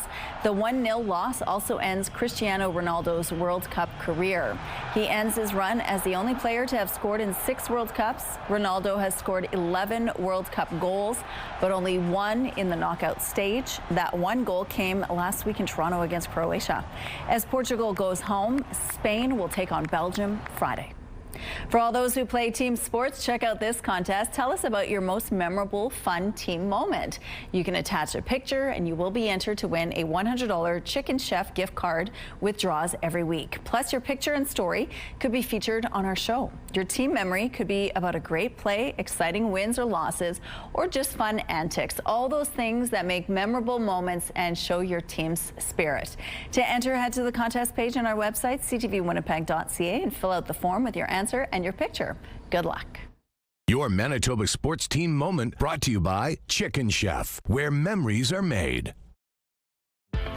Ainsley is hanging out at MTYP this morning. They have a lot of summer camps available to kids. We're going to tell you more about that coming up after the break. There's summer camps happening at MTYP this season, and Ainsley, you're there telling us all about the different things kids will learn there. Tell us more. Hi. Well, Rochelle, I don't have a 5 or a 6-year-old, but I can only imagine what it would be like, particularly in the summer when you're looking for things to get them moving. Courtney is joining us now from MTYP, and lots of options here. What will they be doing at camp? Yeah, so we tend to do a lot of playtime, which to us means playing with our bodies. We like to act with our bodies a lot, become different animals and people. This week we're playing as superheroes a lot. We also read books, and then we like to act out these books. We go to the park sometimes if the weather's permitting. And yeah, we just tend to do lots of fun activities. We also sometimes do crafts that go along with these activities. As you see here, we have some puppets and other designs. So we do make puppets and things like that that can go along with our acting. Emphasizing fun, emphasizing play. What are the benefits of this, though, for maybe when you send them home to the parents? Yeah, so we tend to keep them busy all day, which is also really helpful, sending them home like that. And then we basically play a lot with our imagination. So you can expect that when your kid comes home, they will have their mind whirring with a million ideas, which is so fun. They love to color them. They love to play them with their siblings or their families. What should parents know before they send their kids out to camp? Yeah, camp is a really, really fun way to make friends, to build our skills as an actor, but also just to hang out in a super fun, super cool space that they can really grow, their imagination and any other skills as just a person and a friend to each other. Maybe this is a silly question, but do you actually have kids going, I think, like 6-year-olds going, I think I should be an actor? Yeah, all the time. Yeah, they're like, I'm going to be an actor. I'm going to be on the stage. I'm going to go on Broadway. All these things. They're so, so cool. They're so brave. They're awesome. So many ambitious goals, and I know we're going to see it one day. Okay, thank you, Ainsley. Back to you, Rochelle. Thank you. Okay, well, today is going to be a beautiful day to get outside and enjoy that sunshine. Absolutely stunning, Rochelle. It's lovely and clear to kick us off and pretty mild, not terribly hot just yet. 16 degrees out there. Those winds are light. Pressure is rising. The humidity sitting at 94%. So yes, we're going to be dealing with a good amount of sunshine throughout the province. You can see there is this system here kind of lingering on our doorstep. It's likely to stay south of the international border, but there's always a chance that those very southerly parts could get a little bit of rainfall, slightly kissed by that system.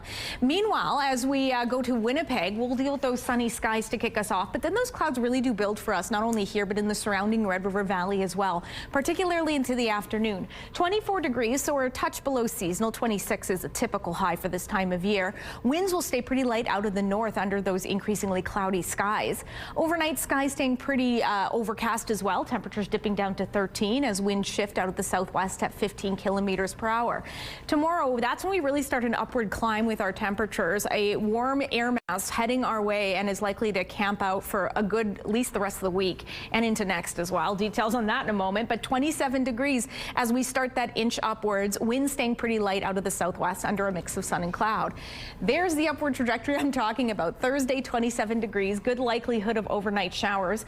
Clearing off by Friday with a high of 29, but by Saturday, you're going to want to keep that rain gear handy. Going to be an overcast and stormy one, 31 degrees. Clearing off by Sunday and getting even hotter from there, 32 under a mix of, or mostly sunny skies, excuse me. And we start off next work week on an equally humid note, 31, lots more sunshine on the way. Thank you, Catherine. St. Vital Centre has posted to Facebook that the Walmart store there is closed temporarily. The closure follows an incident at the St. Vital Walmart Monday evening. A viewer submitted this video showing fire trucks on scene and the store's front doors wide open. The city's online emergency response log shows there was a fire call out to St. Vital Centre at around 7:06 p.m.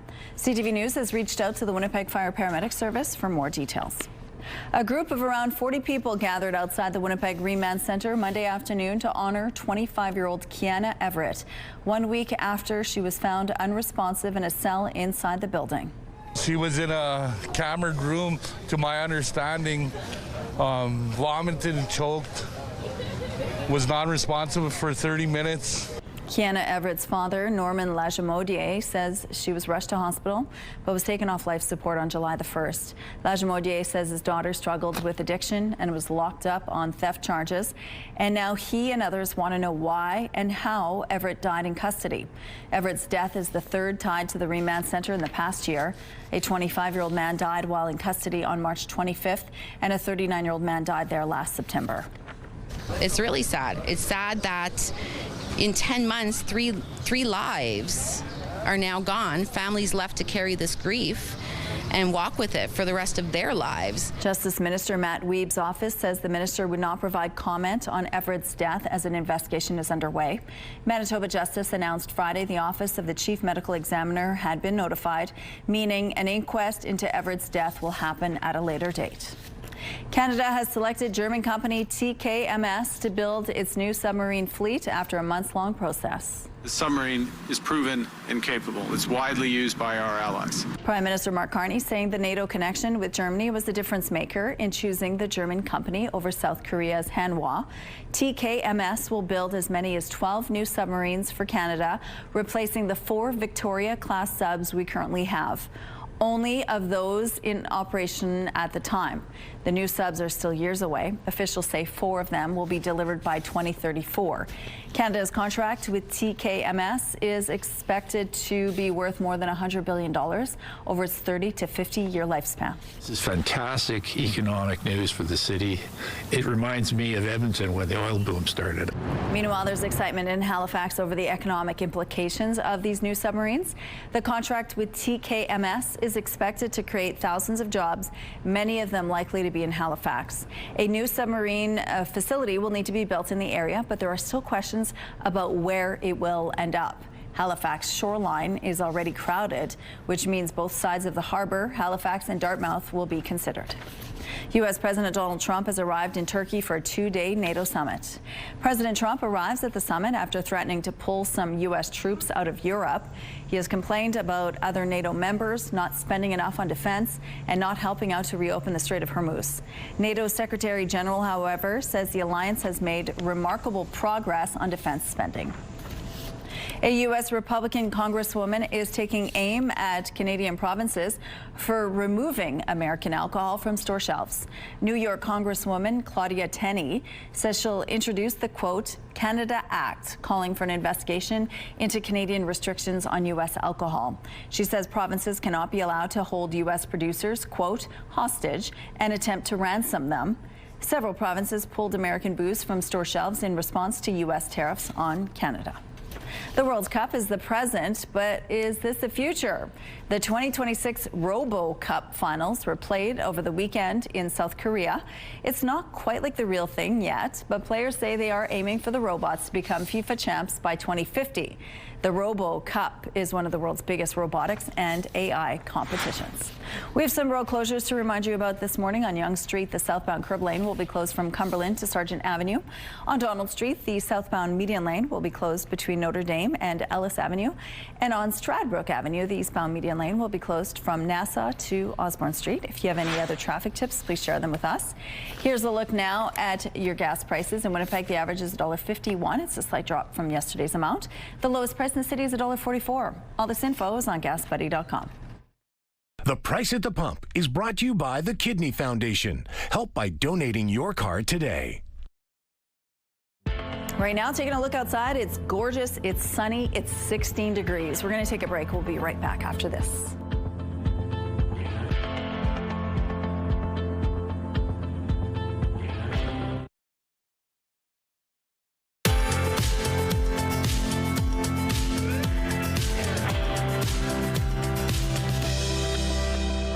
Just a picture-perfect start to your Tuesday out there in downtown Winnipeg. It's 16 degrees over the ballpark and throughout the city. Pretty clear skies, light winds, pressure on the rise, humidity sitting at 94%. Yet today is actually going to be one of our coolest days of the week. We're in store for quite the heat wave approaching us here in southern Manitoba. We'll have details on just how hot we're going to be getting a little later on. Right now, though, let's look at our radar. Not a lot to show you. You do see some building cloud coverage there in the southwest, maybe a bit of a cloudy start to the day in Brandon. Those clouds, though, should taper off later on into the afternoon, while it's looking a lot clearer over in Thompson at 23 degrees. While it's a little bit cloudier in Gillam and Island Lake, temperatures there at 21 and 25 degrees respectively, while a system impacting very northerly parts of the province is already set up shop in Churchill. It's already started to rain there, and it'll likely continue throughout the day with a high of 13. The northwest, a lot clearer. Temperatures there very warm in the mid-20s. Meanwhile, Lynn Lake still dealing with those ongoing air quality issues, obviously from those wildfires. Look for a shift in wind to potentially move some of that smoke out of your region. The bad news is that means that air quality advisories will likely shift to more central parts of the province as that air blows into other regions. Southwestern Manitoba, mix of sun and cloud. I mentioned it's cloudy to kick off and some clearer patches on the way to you this afternoon. Temperatures in the low to upper 20s, slightly below seasonal for most parts. And for us here, much the same, although we're going to be dealing with that cloud coverage into the afternoon, getting almost overcast for us here in Winnipeg later this afternoon with light winds.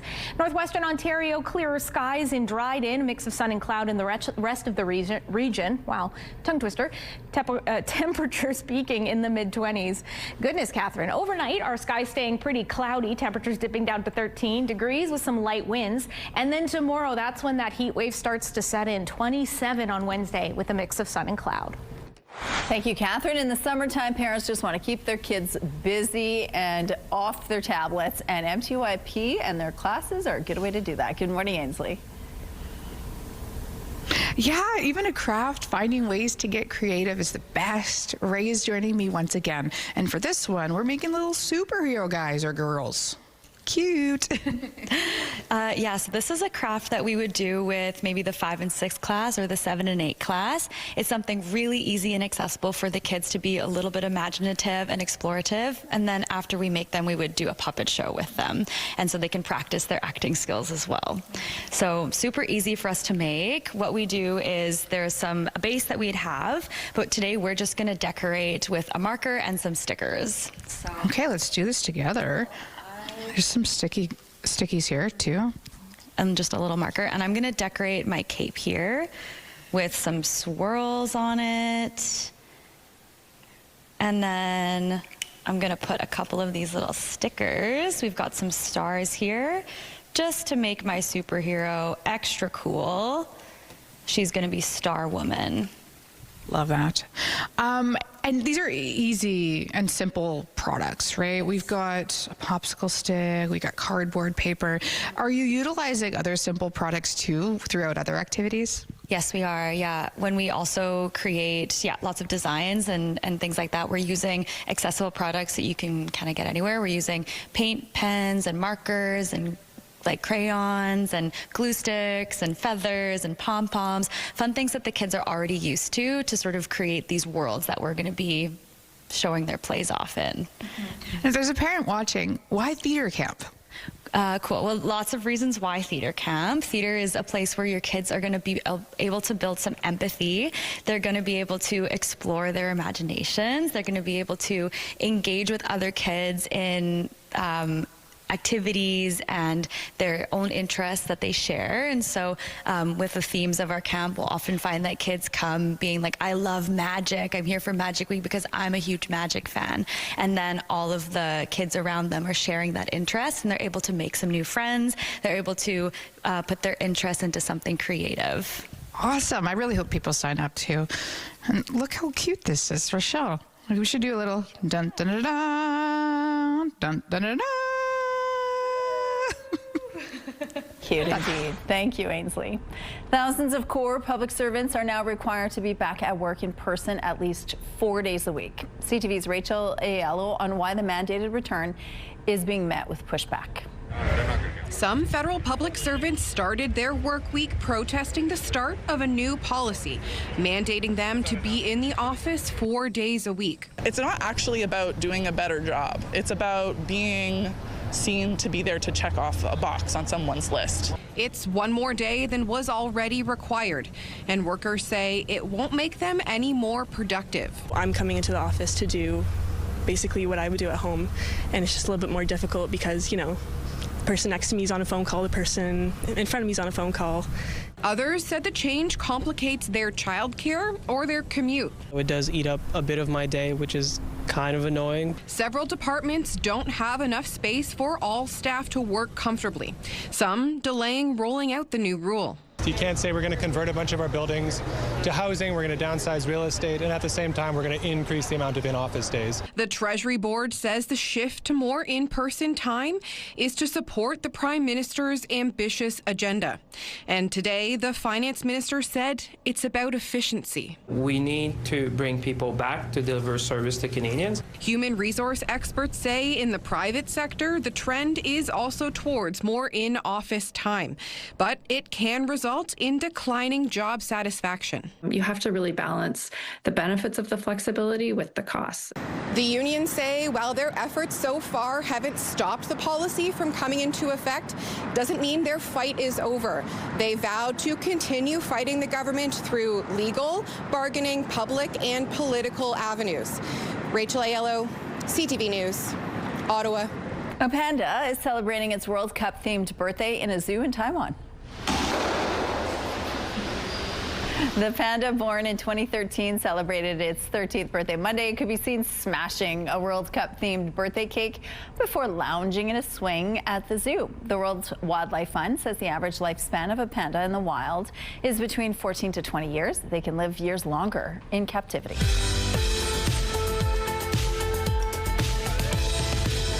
Celebrating a milestone today. Happy 53rd wedding anniversary to Phyllis and Wilbert from your family and the gang at North 40 Ranch, and Buddy, of course. Happy birthday, Olivia, from Mom, Dad, and Fritz. Happy 40th birthday, Nicole, and happy belated 18th anniversary to Nicole and Jason, with love from your family and friends. A very happy 5th birthday to Griffin, love from your family.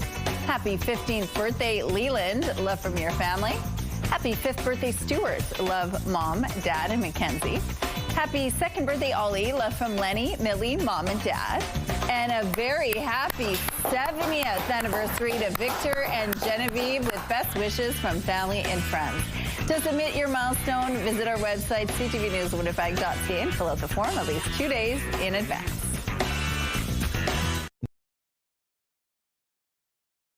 Weather is brought to you by the Better Business Bureau. Research at bbb.org before you buy.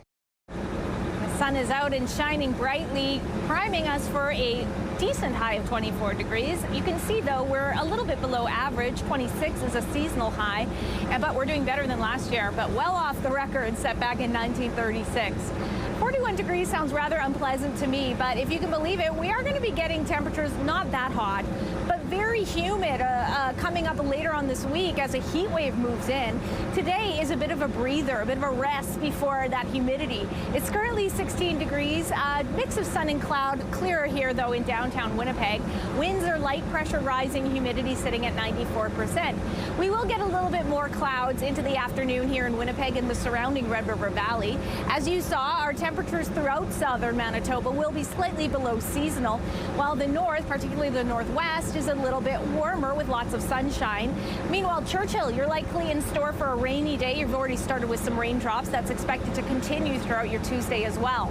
For us here overnight, clouds stay in our skies clouds stay in our skies overnight Tuesday. Thought I was going to sneeze. Temperatures dipping down to 13 in Winnipeg.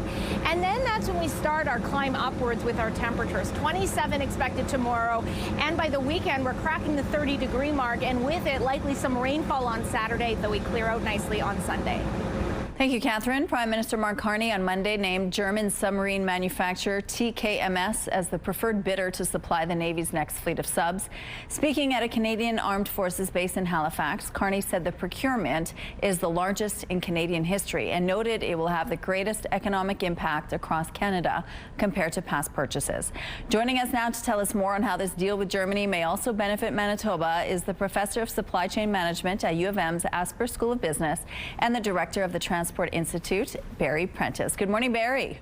Good morning. Thanks for joining us. Now, the competitor in this sub-deal with South Korea, which isn't part of NATO, Germany is, so is Canada, of course. Why does this deal make sense for this country?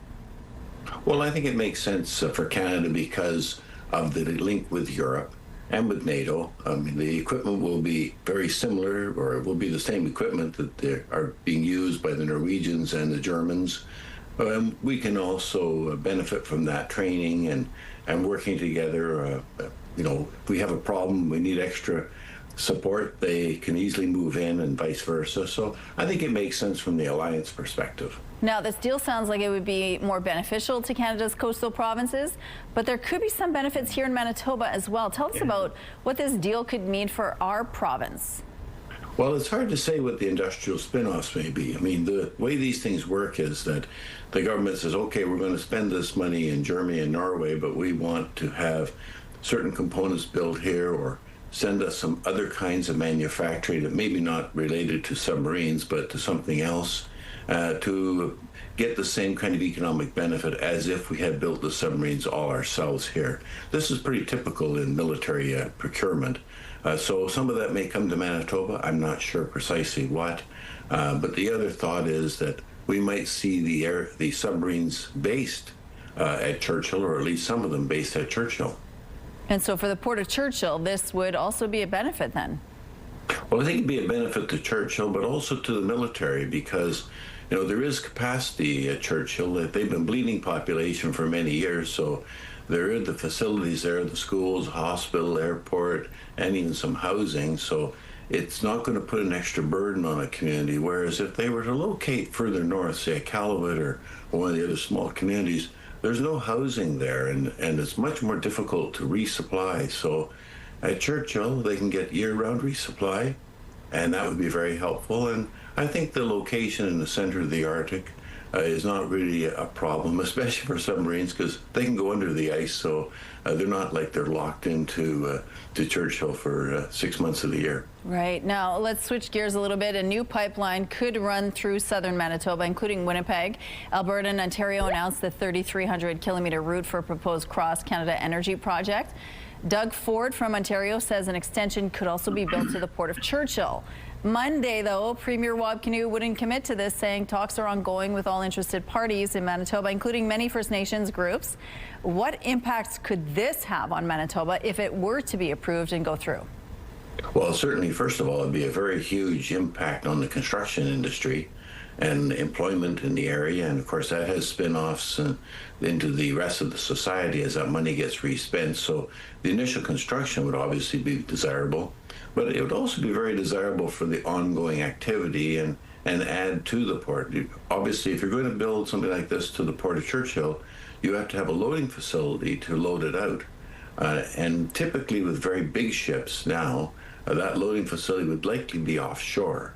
So it'd be some kind of a loading island or platform. I can see why the Premier would be reluctant to embrace this idea immediately, because there's a lot of people who resist any kind of increase in oil production because of the environment and fears about carbon emissions. And of course, the First Nations have other concerns, perhaps about, any spills or water. Mm-hmm. What we have to remember is that Churchill's been moving oil for 50, 60 years out to other communities. So there's a tank farm there, and we never had spills, and there's no real reason to think we should have. Well, thank you so much for your perspective today, Barry. We appreciate your time. My pleasure. Thank you. Yeah. Jermaine Franklin in the Sports Center newsroom with your must-see moment from Monday. And for it, we head to Hamilton, Ontario, and the FIBA World Cup qualifiers. Canada taking on Jamaica. Canada up big. Andrew Nenhard goes behind the back to Leonard Miller. He finds Jackson Rowe for the slam. Just beautiful ball movement by the Canadians.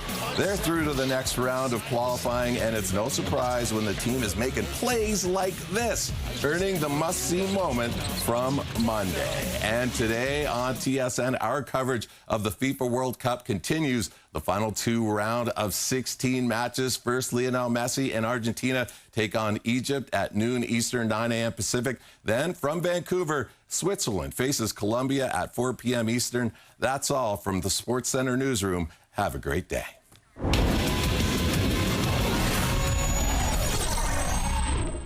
The TSN must-see moment is brought to you by Super Blinds and Draperies, featuring Hunter Douglas products. It's Tuesday, July 7th, state of emergency. Brandon and other Westman communities shift into emergency mode to speed early preparations forward as the Assiniboine and other waterways threaten. NATO summit. Leaders of member countries gather in Turkey, expecting scrutiny from President Trump over how much they're willing to spend on defense. And this group of 13 is more of a pack rather than a team, but thanks to their jaunty jerseys, there's no doubt which footy side they're supporting at the FIFA World Cup. Your Morning Winnipeg starts right now.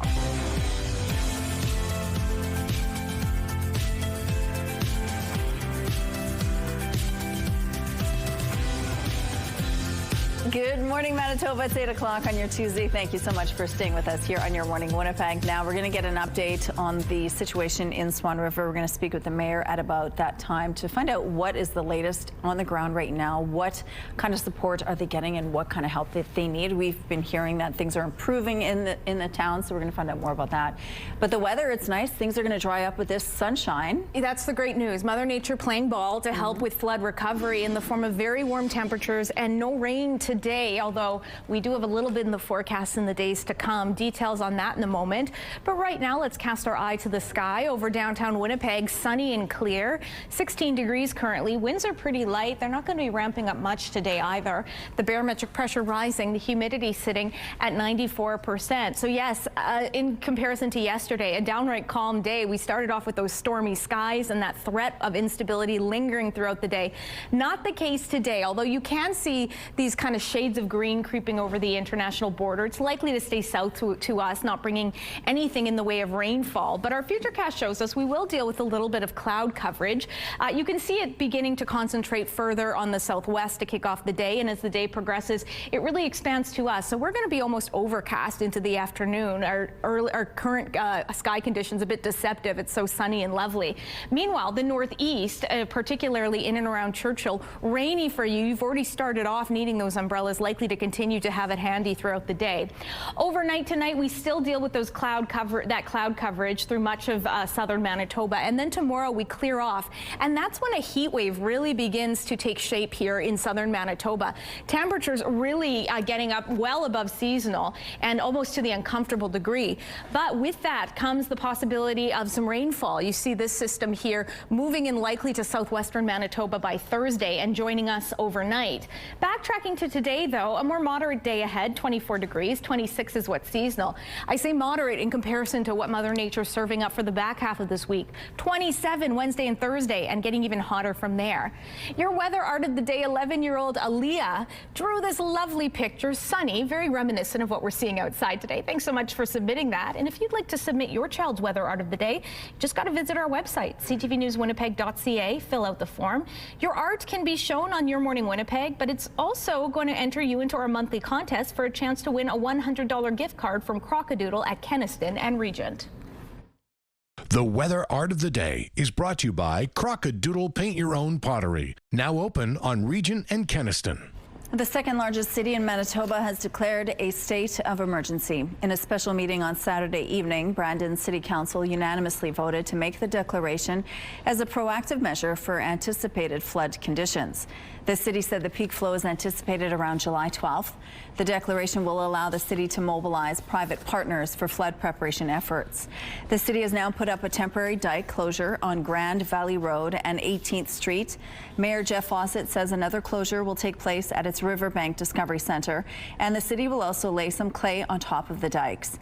And as you can see here, heavy machinery is working to dump dirt on the riverbanks. Most of it's going to be in the recreation areas.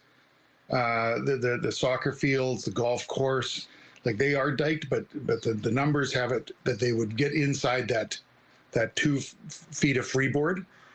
And so we want to be able to get some of the industry out there to see if we can get that clay down and just make sure that we have the freeboard. Fawcett says he's not expecting an evacuation like in 2011's flood, as new wastewater systems are in place. Officials are asking residents to stay away from the dike system and be prepared for potential disruptions. The federal government is answering the province's call for assistance to clean up and repair damage from flooding. In a statement, the federal Minister of Emergency Management says a small team from the Canadian Armed Forces will assist. That includes helping with planning, assessment, and coordination for the flood response, as well as logistics and transportation. Her department has also mobilized Team Rubicon Canada for humanitarian relief and is offering assistance in finding equipment such as pumps and recovery kits. Meantime, people who had been stuck in Duck Mountain Provincial Park were given an opportunity to leave on Saturday. This drone video shows a slow-rolling convoy of vehicles being escorted out during a 2-hour window Saturday. Trailers, campers, and boats had to be left behind, with the department saying people will be contacted when it's safe to go and get them. It says those who chose to stay must be prepared to continue sheltering in place for at least a week. The Santa Claus Parade is warning about fraudulent emails bearing its name. The parade director says the email invites businesses to apply as vendors for the 2026 Manitoba Hydro Santa Parade and includes booth prices. But she says the email doesn't come from them. The parade doesn't have a vendor program and is not accepting applications or collecting fees. Anyone receiving the fraudulent email or other suspicious communications for the event are asked to forward it to parade staff to document, and don't click on any links or attachments or send payment or personal information. Prime Minister Mark Carney is in Turkey this morning for a NATO summit where defense spending is expected to be a major focus. Prime Minister Carney arrived in Ankara after announcing a contract to build Canada's new submarine fleet. That's a big part of the case the Prime Minister and other NATO leaders are expected to make to U.S. President Donald Trump. They will showcase military contracts worth billions to show they are boosting spending. NATO's Secretary General got the ball rolling this morning, but this announcement is unlikely to impress President Trump.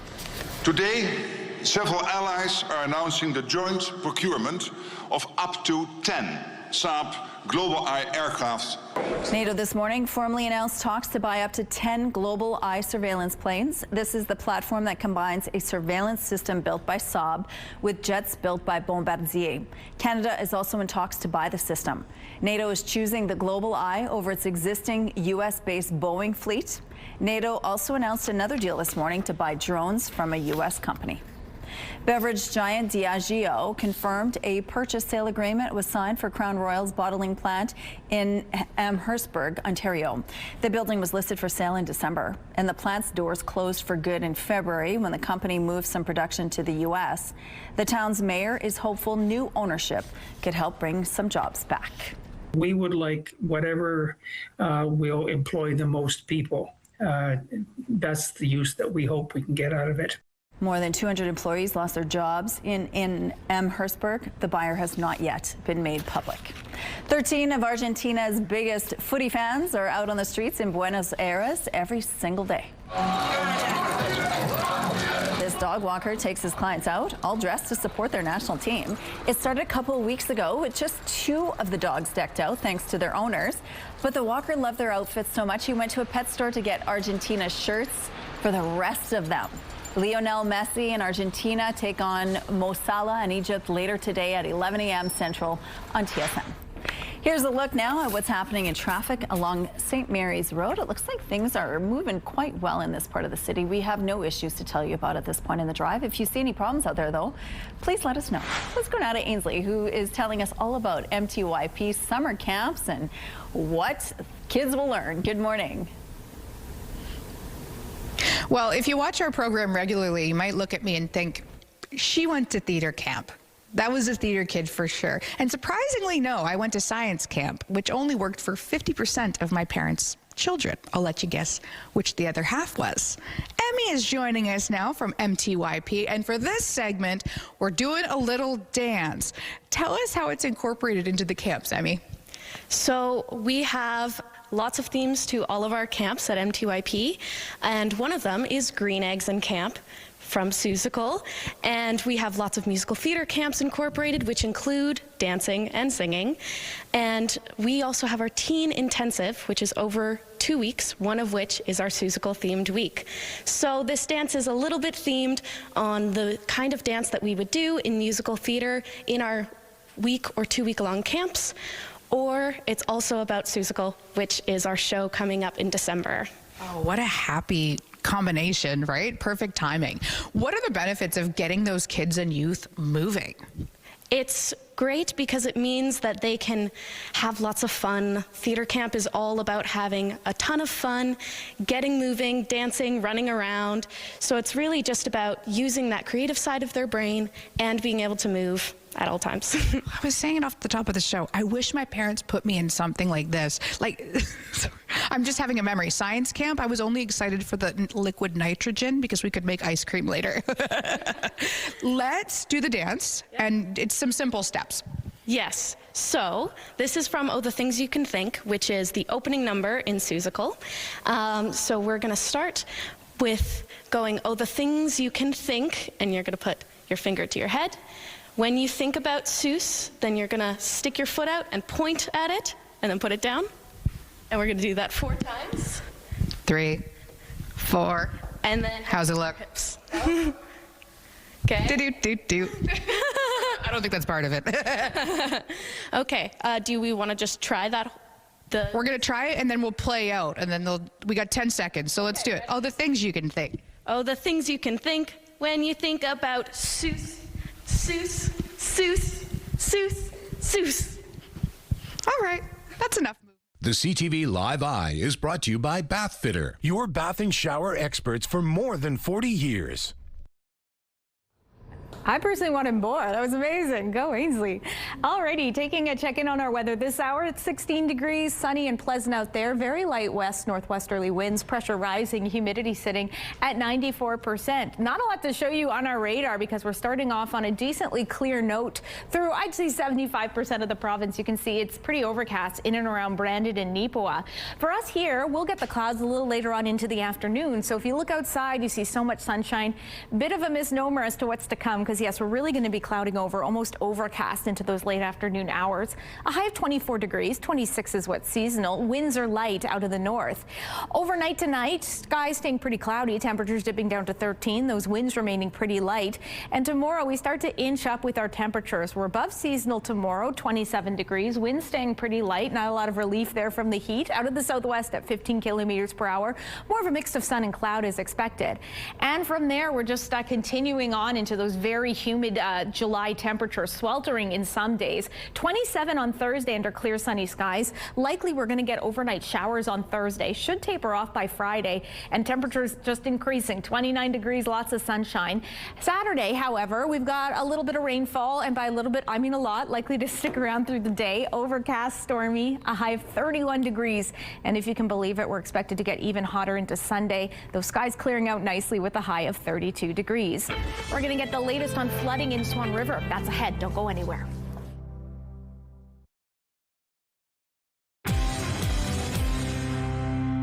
Samsung's quarterly profits surged 19-fold. So what did investors do? Cashed out on a nearly 150% rally this year that had baked in the AI-fueled growth, but it wasn't enough as shares slid more than 10% in Seoul, leading a plunge in the benchmark Kospi that triggered a brief circuit breaker.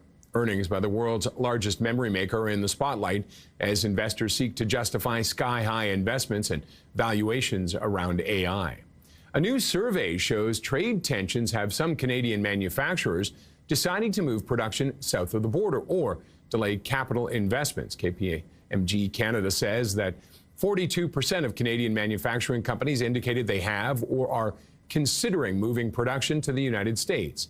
Of those thinking of relocating, 77% expect to make the transition within the next 2 years.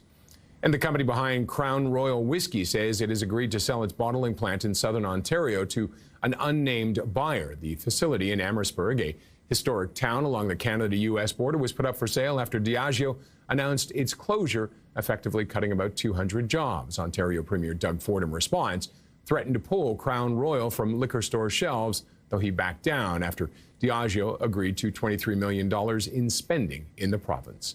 Those are your morning business headlines. For B&M Bloomberg, I'm Roger Peterson. Thousands of people will gather at festivals this summer, and some will take drugs. Now, grassroots groups are coming together to reduce harm from overdoses and a toxic drug supply.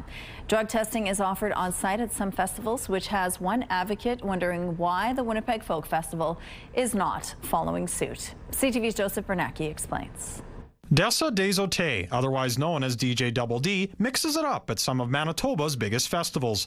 She says while dancing is a part of the festival scene, so is drug use. We do substance testing for people that want to make sure that what they're ingesting is what they think it is and not laced with anything. Desote launched the Bestie Lounge in 2024. A volunteer-run harm reduction space within festival sites where naloxone and other supplies are handed out. She says the demand is growing. You can't stop people from taking substances. They're going to do it no matter what. The only thing you can do is to provide them the resources to take it safely, i.e. substance testing. It's why she advocates for safe spaces like hers. She was there last week when a couple at the Summer of Sound Festival became anxious after taking MDMA for the first time. They thought that something was wrong, and we were like, no, this is totally normal.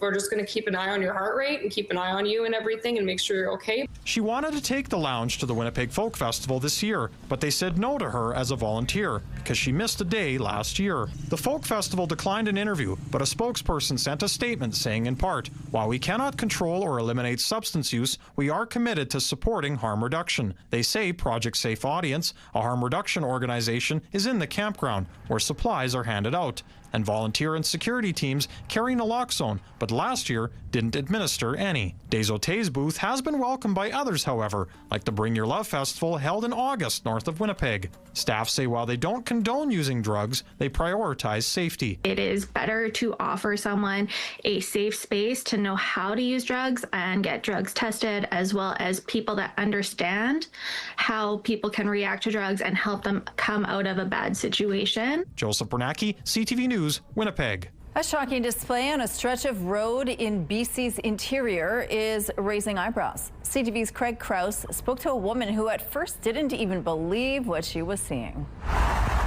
A shocking video captured on Highway 1 between Golden and Revelstoke over the weekend. A woman can be seen in the driver's seat of this Tesla. She appears to be asleep at the wheel, with several people inside the car, including children.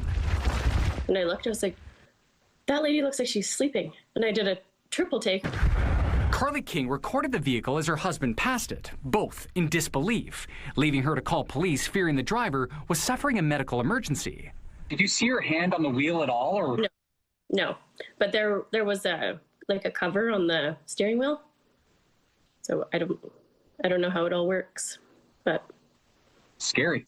Very scary. It remains unclear how the Tesla continued down the highway, but police say they're investigating. The driver could be facing more than $2,000 in fines. Unfortunately, we've seen this before. More and more, we are seeing people rely on automated technologies that are not legal in the province of British Columbia.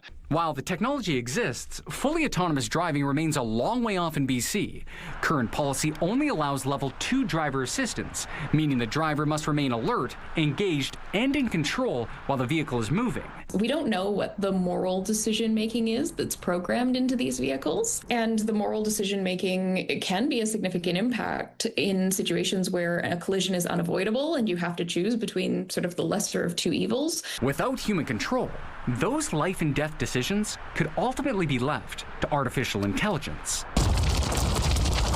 As for King, she says she hesitated to release the video, but hopes it serves as a wake-up call for drivers and policymakers. Greater safety of our communities is probably the most important thing, and maybe learning a valuable lesson, and hopefully nobody gets hurt doing that kind of stuff in the future. Craig Crow, CTV News, Vancouver. If you're heading out the door to drive to work, you're going to want to really grab the shades and make sure that sun visor's in good working order, because it's a sunny one. 19 degrees out here. Winds are light out of the north. Pressure rising. Humidity sitting at 83%. Slowly but surely, we're starting to see a little bit more in the way of cloud coverage creep in. Brandon and Neepawa, that region, already dealing with a cloudy start to your day. While we started clear, again, partially overcast skies into the later afternoon for us. Temperatures in Winnipeg at 24 degrees with some light winds. The northeast, particularly Churchill, you're likely looking at some rainfall. In fact, you've already seen it through this morning. It is expected to continue off and on throughout the day. The rest of the province, though, lots of sunshine. Temperatures in the low to mid 20 degree mark with some light winds in the south, stronger northwesterly gusts to the north. Overnight tonight, we'll see skies remaining pretty cloudy here in Winnipeg. Temperatures dipping down to about 13 degrees. And then into tomorrow, we start to see temperatures heat up. Slowly at first, and then much more dramatic into the weekend. 27 are high in Winnipeg. We keep that on Thursday. And by the weekend, we're cracking the 30-degree mark with some rainfall expected on Saturday, but sun on Sunday. A little bit of everything. A gorgeous sunset here, spotted in Grand Beach, taken by Mary for our Skywatch picture of the day. If you've got any weather pictures to share, be sure to email us, just as Mary did, to winnipegweather@ctv.ca.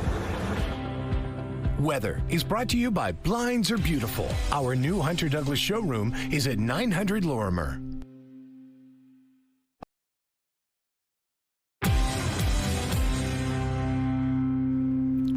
Get ready to feel the beat and live the culture.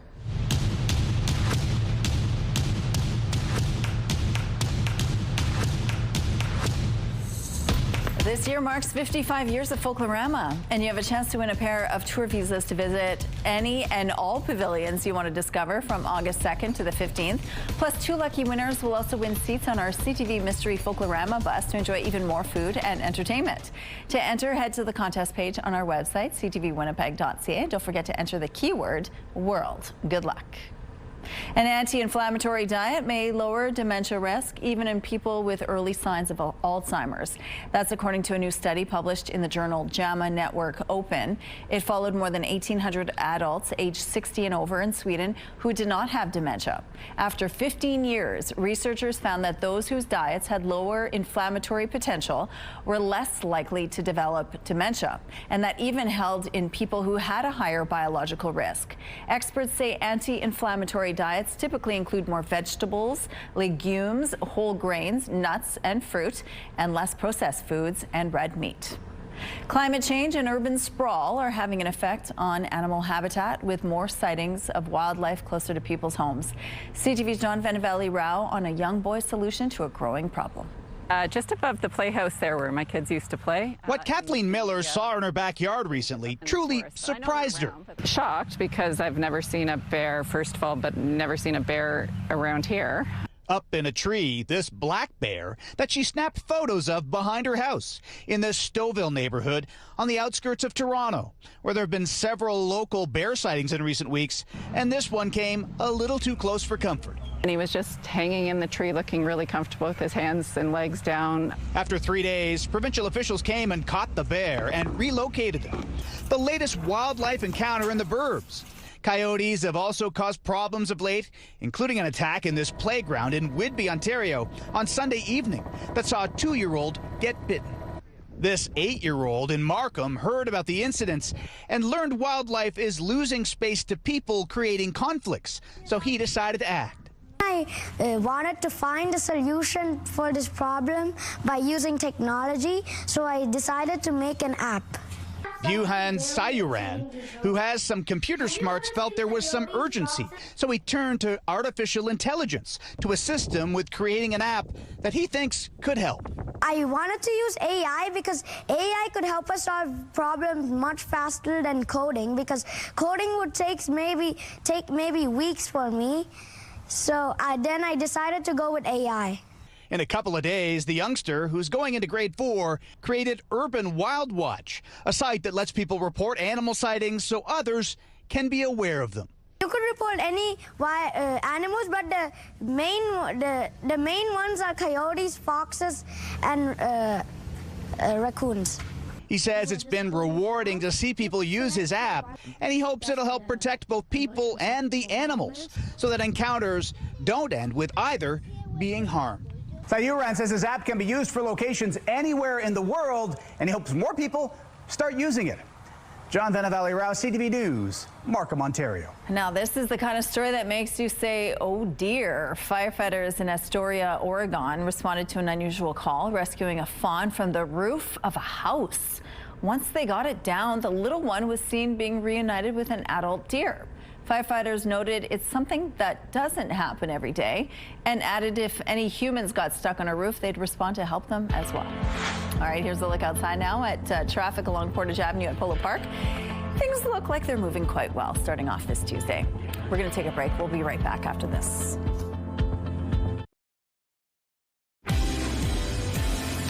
After a sunny start to the day, it's already starting to cloud over in downtown Winnipeg. 19 degrees with those light winds, pressure rising, humidity sitting at 83%. Yes, likely those clouds are going to just be intensifying throughout the afternoon. They've already really set up shop over southwestern Manitoba, in and around Brandon and Neepawa, so we'll be joining the party in due time. However, there is a little bit more sunshine expected in Thompson, while the rest of the region also contends with a little bit of building increase in cloud coverage into the afternoon, while Churchill, a system affecting the very northerly parts of our province, bringing rainfall off and on throughout the day. A cooler high of 13 degrees, while the rest of the region cracking the 20-degree mark. Clearer skies on the way to the northwest, with the exception of Lynn Lake. Smoke advisories continue in that region as wildfires continue to rage on. Unfortunately, a shifting wind pattern is likely to push that smoke into more central parts of the province. So an air quality advisory that's in effect in Lynn Lake likely to expand today. The rest of the region on a sunnier note with decent highs, in fact above seasonal, of 25 degrees. Southwestern Manitoba, a mix of sun and cloud. You're starting off cloudy. More sun expected into the afternoon. Highs in the low to mid 20-degree mark there. The warmest part area is Swan River at 26. Much the same for us in terms of our temperatures, but those clouds again expected to become downright overcast into the afternoon with light winds. More of a mix of sun and cloud expected in northwestern Ontario with warmer highs cracking 26 in Dryden. Overnight tonight, cloudy skies expected in Winnipeg, winds remaining light, temperatures dipping down to 13, and from there up and away in terms of our temperatures. 27 tomorrow, and as you can see, it's getting very hot in time for the weekend. St. Vital Centre has posted to Facebook that the Walmart store there is closed temporarily. The closure follows an incident at the St. Vital Walmart Monday evening. A viewer submitted this video showing fire trucks on scene and the store's front doors wide open. The city's online emergency response log shows there was a fire call out to St. Vital Centre at around 7:06 p.m. CTV News has reached out to the Winnipeg Fire Paramedic Service for more details. Alberta and Ontario have announced plans for a 3,300-kilometre pipeline route for a proposed cross-Canada energy project. Premier Doug Ford says an extension could also be built to the Port of Churchill. We'll work something out, and I'm 100% behind putting a pipeline up to Churchill and getting an icebreaker and start delivering it around the world. The 3,300-kilometre pipeline would run from Alberta through Saskatchewan and Manitoba and end in Sarnia, Ontario's refinery belt. This comes after Alberta, Ontario and Saskatchewan inked a memorandum of understanding last year. Manitoba Premier Wab Kinew did not sign on. In a statement Monday, Kinew says major nation-building projects need to be built in the right way, saying, quote, "That's why we're continuing to work directly with Northern communities, Indigenous nations, and the Manitoba Crown Indigenous Corporation as we advance discussions around Churchill's future." The project could also meet resistance from environmental groups. We're seeing the effects of this, obviously in Manitoba in terms of flooding and last year's fires, but also all over the world with Europe's heat wave. A feasibility study is done and is expected to be complete by the end of the year to figure out costs and timelines. A spokesperson for Arctic Gateway Group, which owns and operates the port, says they're committed to working with provincial and federal leaders to diversify trade through the Port of Churchill. Western Manitoba has been pummeled by rain and hail, with officials declaring states of emergency over fears of massive flooding. CTV's Alex Karpa takes a look at some of the damage done to farms and people's homes. This was Summit Oats out here. Farmer Michael Bartley stands in what would normally be a field full of crops. Oh, they were about that tall. But due to another storm, his crops have been completely wiped out. It's obliterated. Bartley estimates 65 to 70% of his property near Killarney, Manitoba was destroyed. We've never been hit that hard before. The damage to Bartley's property stretches for miles. For instance, this 320-acre field behind me was filled with canola crops just yesterday. Now today, the entire canola crop is gone. That was standing yesterday morning. The storm also tore through one of Bartley's old storage buildings. I would say this is one of the worst years I've seen, is you just don't know what's coming. The damage extended well beyond farm fields. Large hail battered neighboring towns, damaging homes and leaving vehicles with shattered windshields. Heather Sisinski in Boissevain has been hit with a double whammy. Her basement was completely flooded last week, and now she's dealing with hail damage. We were just getting our feet on the ground from the flood in the basement. We got the basement all cleaned up, and now we got hit with hail, vehicles damaged, and some of the siding of our house is also damaged. Southwestern Manitoba has been subject to record amounts of precipitation, bringing forth major flooding in some areas, which prompted 3 communities to declare states of emergency. Weather experts say more rain is still to come as we enter the severe weather season.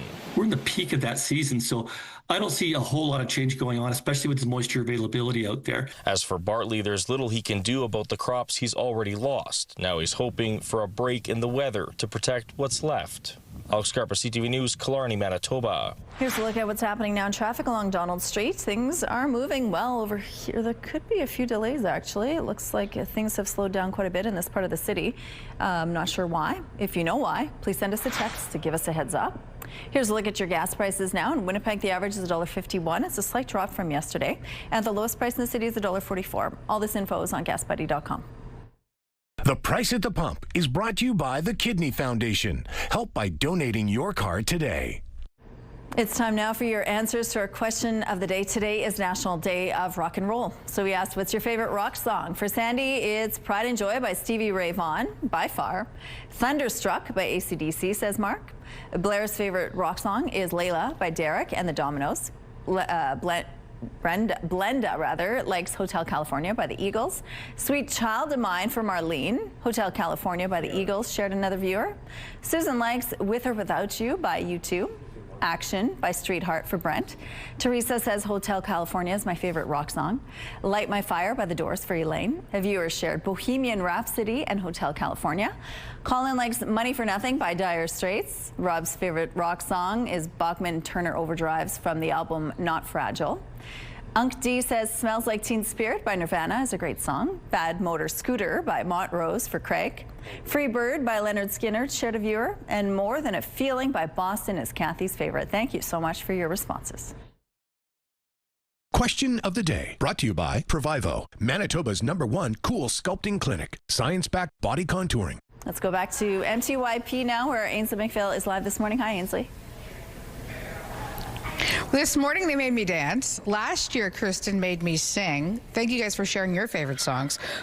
But I'll spare you, I promise. We're just going to talk about the camps because we want to get kids involved, active, and moving, and learning lots. So tell us about what they can learn with the 9 different themes. Yeah, so at the camps, You're good.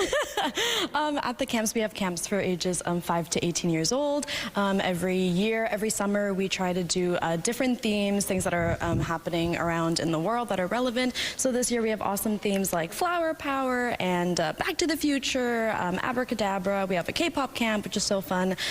So with the range of 5 to 18-year-olds, they learn play making, play creation, they learn design aspects. A lot of the time, a lot of kids think, oh my gosh, I'm going to theater camp. That means I have to get on stage in front of a bajillion people and perform. But it actually doesn't have to be that way. We have so many elements for design. And if a student finds their niche in backstage work, like lighting design or like creating a play, playwriting, directing, we have all of those options for them here. And for the older ages as well, there's activities where they're putting it together. Explain what I mean by that. Yeah, so within our 4-day or 5-day camps, from the first day, it's getting to know each other, getting to know the process of what a play is, and then throughout the week, by the final day, the students put on a show, and every single camp, the students put it on by themselves. Like, it's so amazing to see all the ideas that they come up with, and how all of these strangers, like, truly devise the show together, and they come up with the plot, and the setting, and the characters, and some of these kids go so far as to create their own like character arcs and backstories. It's awesome. It's so cool seeing it all come together on the final day in front of their loved ones too. Well, this is my villain origin story.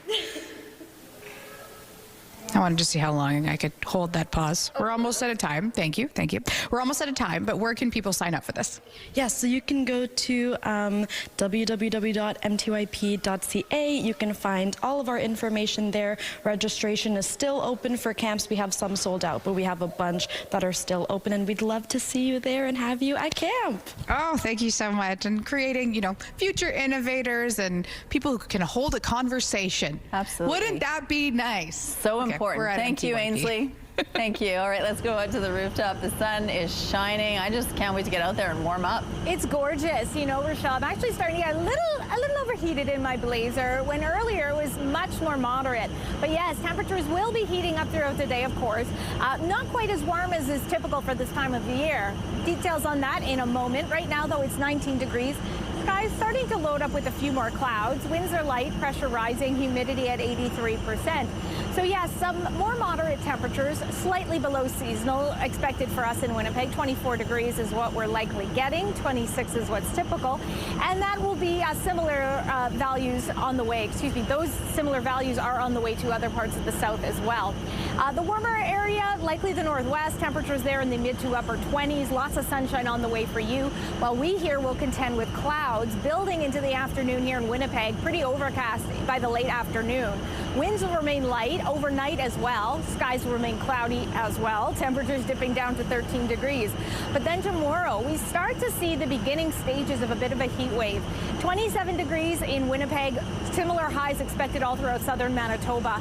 And those temperatures just continue to climb upwards in time for the weekend. Wrap in some rainfall likely on Saturday, but close us out under the sunshine with a high of 32 degrees sweltering. I'm going to go inside and enjoy the AC, but stay with us. We've got so much more. CTV Your Morning Winnipeg still to come. Weather is brought to you by ABC Fire and Safety, your CO2 refill store. Have a news tip? When you see news happening, let CTV News Winnipeg know. Text your tips, pictures, and videos to 10400. That's 10400. Message and data rates may apply. Good morning. A new study reveals blueberries may help prevent diseases caused by metabolic syndrome. 1 in 5 Canadians is affected by metabolic syndrome, which is a combination of medical disorders that increase the risk of heart disease, cancer, and diabetes. But University of Maine researchers found when obese lab rats ate the equivalent of 2 cups of wild blueberries a day, they had significant health changes. The antioxidants in blueberries help decrease inflammation in the blood vessels, improving their blood flow and lowering blood pressure. Experts say it is best to eat blueberries raw, as they may lose some potency if baked in pies or muffins. According to new research, leafy greens lead to healthier lungs. The research published in the American Journal of Clinical Nutrition determined that vegetables rich in vitamin K1, like spinach and kale, can lower the risk of chronic lung disease. Researchers say about 1.5 to 2 cups of leafy greens like kale a day is an achievable way to boost your vitamin K1 intake, and that eating more leafy greens is a simple step that could help support lung health over time. About 2 million Canadians live with chronic obstructive pulmonary disease, according to the Lung Health Foundation. Study subjects who ate the most K1-rich greens were less likely to develop it. The Winnipeg Fringe Festival is the second largest event of its kind in North America, and Fringers are getting ready for its return this season. The 12-day festival starts next Wednesday already, with more than 150 theater companies from around the world bringing independent theater here. One of those shows is called Serious Comedy, and Winnipeg's very own Quinn Green is helping to put on that show. And joining us now are comedian and improvisers Quinn Green and Beverly Catherine. Good morning to both of you. Good morning. It's good to see you again. Thanks for coming. Thank you, Beverly, for coming. Good morning. Let's talk about just being a part of the Fringe Festival here in Winnipeg. It really has a reputation around the world, doesn't it? Absolutely. It is the second largest Fringe in North America. It is, it's a massive festival. There's over 100 shows. It brings out people from all across Canada, North America, the world. Yeah.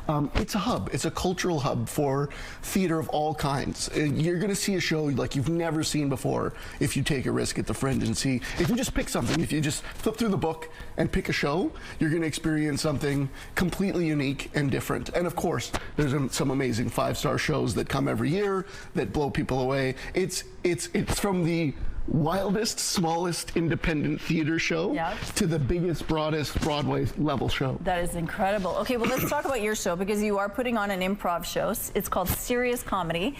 Improv is not really your thing. You've done lots of acting. You've done a lot of different shows. Why improv? Why this? Well, I think there's stepping into the film world a little bit more a few years ago. I've worked on a few hallmarks and different things like that. You don't realize how much improv is in those shows, right? Okay. The director will come and say, hey, we want to just play around in this scene. Hallmarks are still comedies, right? Yeah. So finding that, I felt, okay, well, I need to really improve my chops. And honestly, we truly have one of the greatest improv scenes in the world in Canada, in Manitoba. Why do you think that is? I think maybe it's because half the time we're stuck inside for 6 months freezing. So we just got to find ways to make each other laugh as comedians. That's awesome. Okay. But really, I think we have a great scene here. I've never done it before because it's terrifying. It's really challenging. You've got no script, no safety net. You're going out there with an audience, entertain them off the cuff for an hour. That's the show. You're actually having nightmares about this. It is a performer's nightmare to wake up and go do a show with no rehearsal, no script.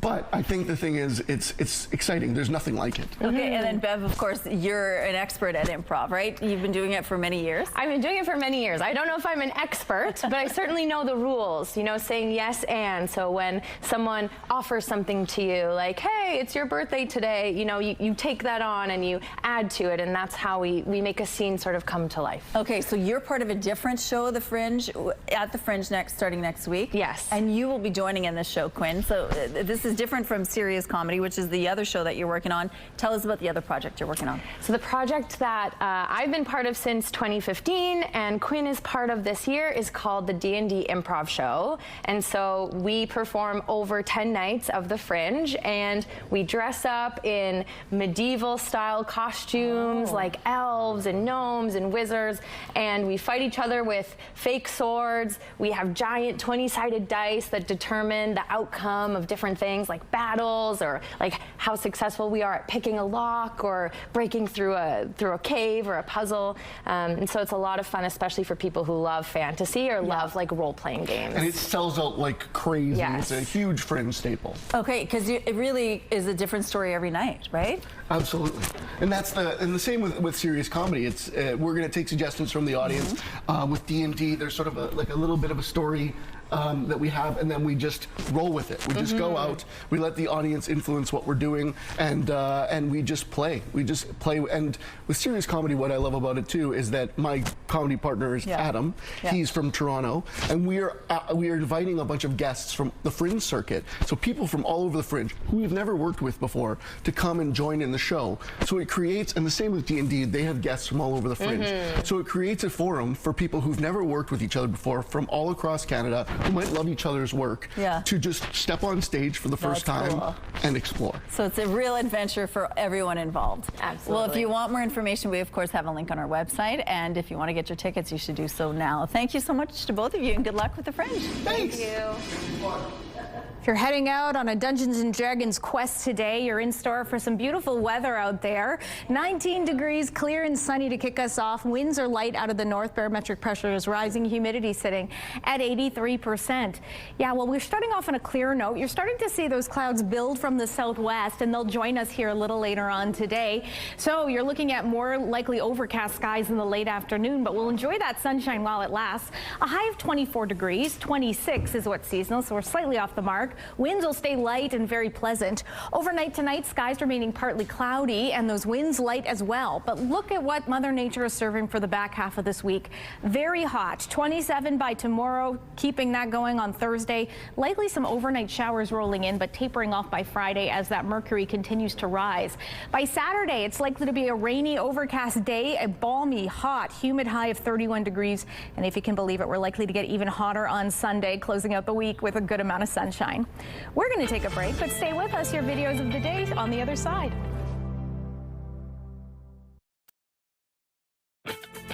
Rooftop arrangements provided by Lacoste Garden Center. Salon services provided by Essentique Spa Salon. Well, before we say goodbye, we're going to show you some fun video. We kick things off with a boy showing his well-behaved hens. My ladies, this is Jill. This is my lady Amy, little Susie, Brianna. That sultry voice, though. 3-year-old Caleb is showing off all his feathered friends. Watch as he picks each of them up and introduces them by their names. He loves all his ladies, and this is why all the chicks flock to him. I mean, he's very comfortable holding them. I'd be like, ugh. Now, this is something fun and creative to do with your family on your next holiday.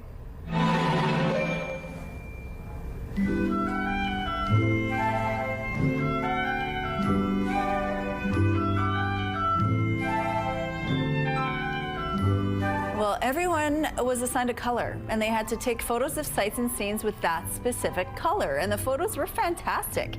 Each member of the family understood the color hunting assignment. None of my family would go for that. I'd be like, come on, guys. Like, you're so lame. much work. Look how beautiful that turned out, though. It's worth it. And then finally, there are many things in this world that can't be explained, this being one of them. Don't be suspicious. Don't be suspicious. Don't be suspicious. Yeah, that's what it looks like, a walking palm tree. The person who posted this video was surprised to see the tree move across the landscape while at a beach in Florida. So far, there's no explanation for this phenomenon. What? We don't have an answer? We're just going to say goodbye and not give you an answer? Leave on that note, my goodness. See you tomorrow. Maybe we'll have an answer.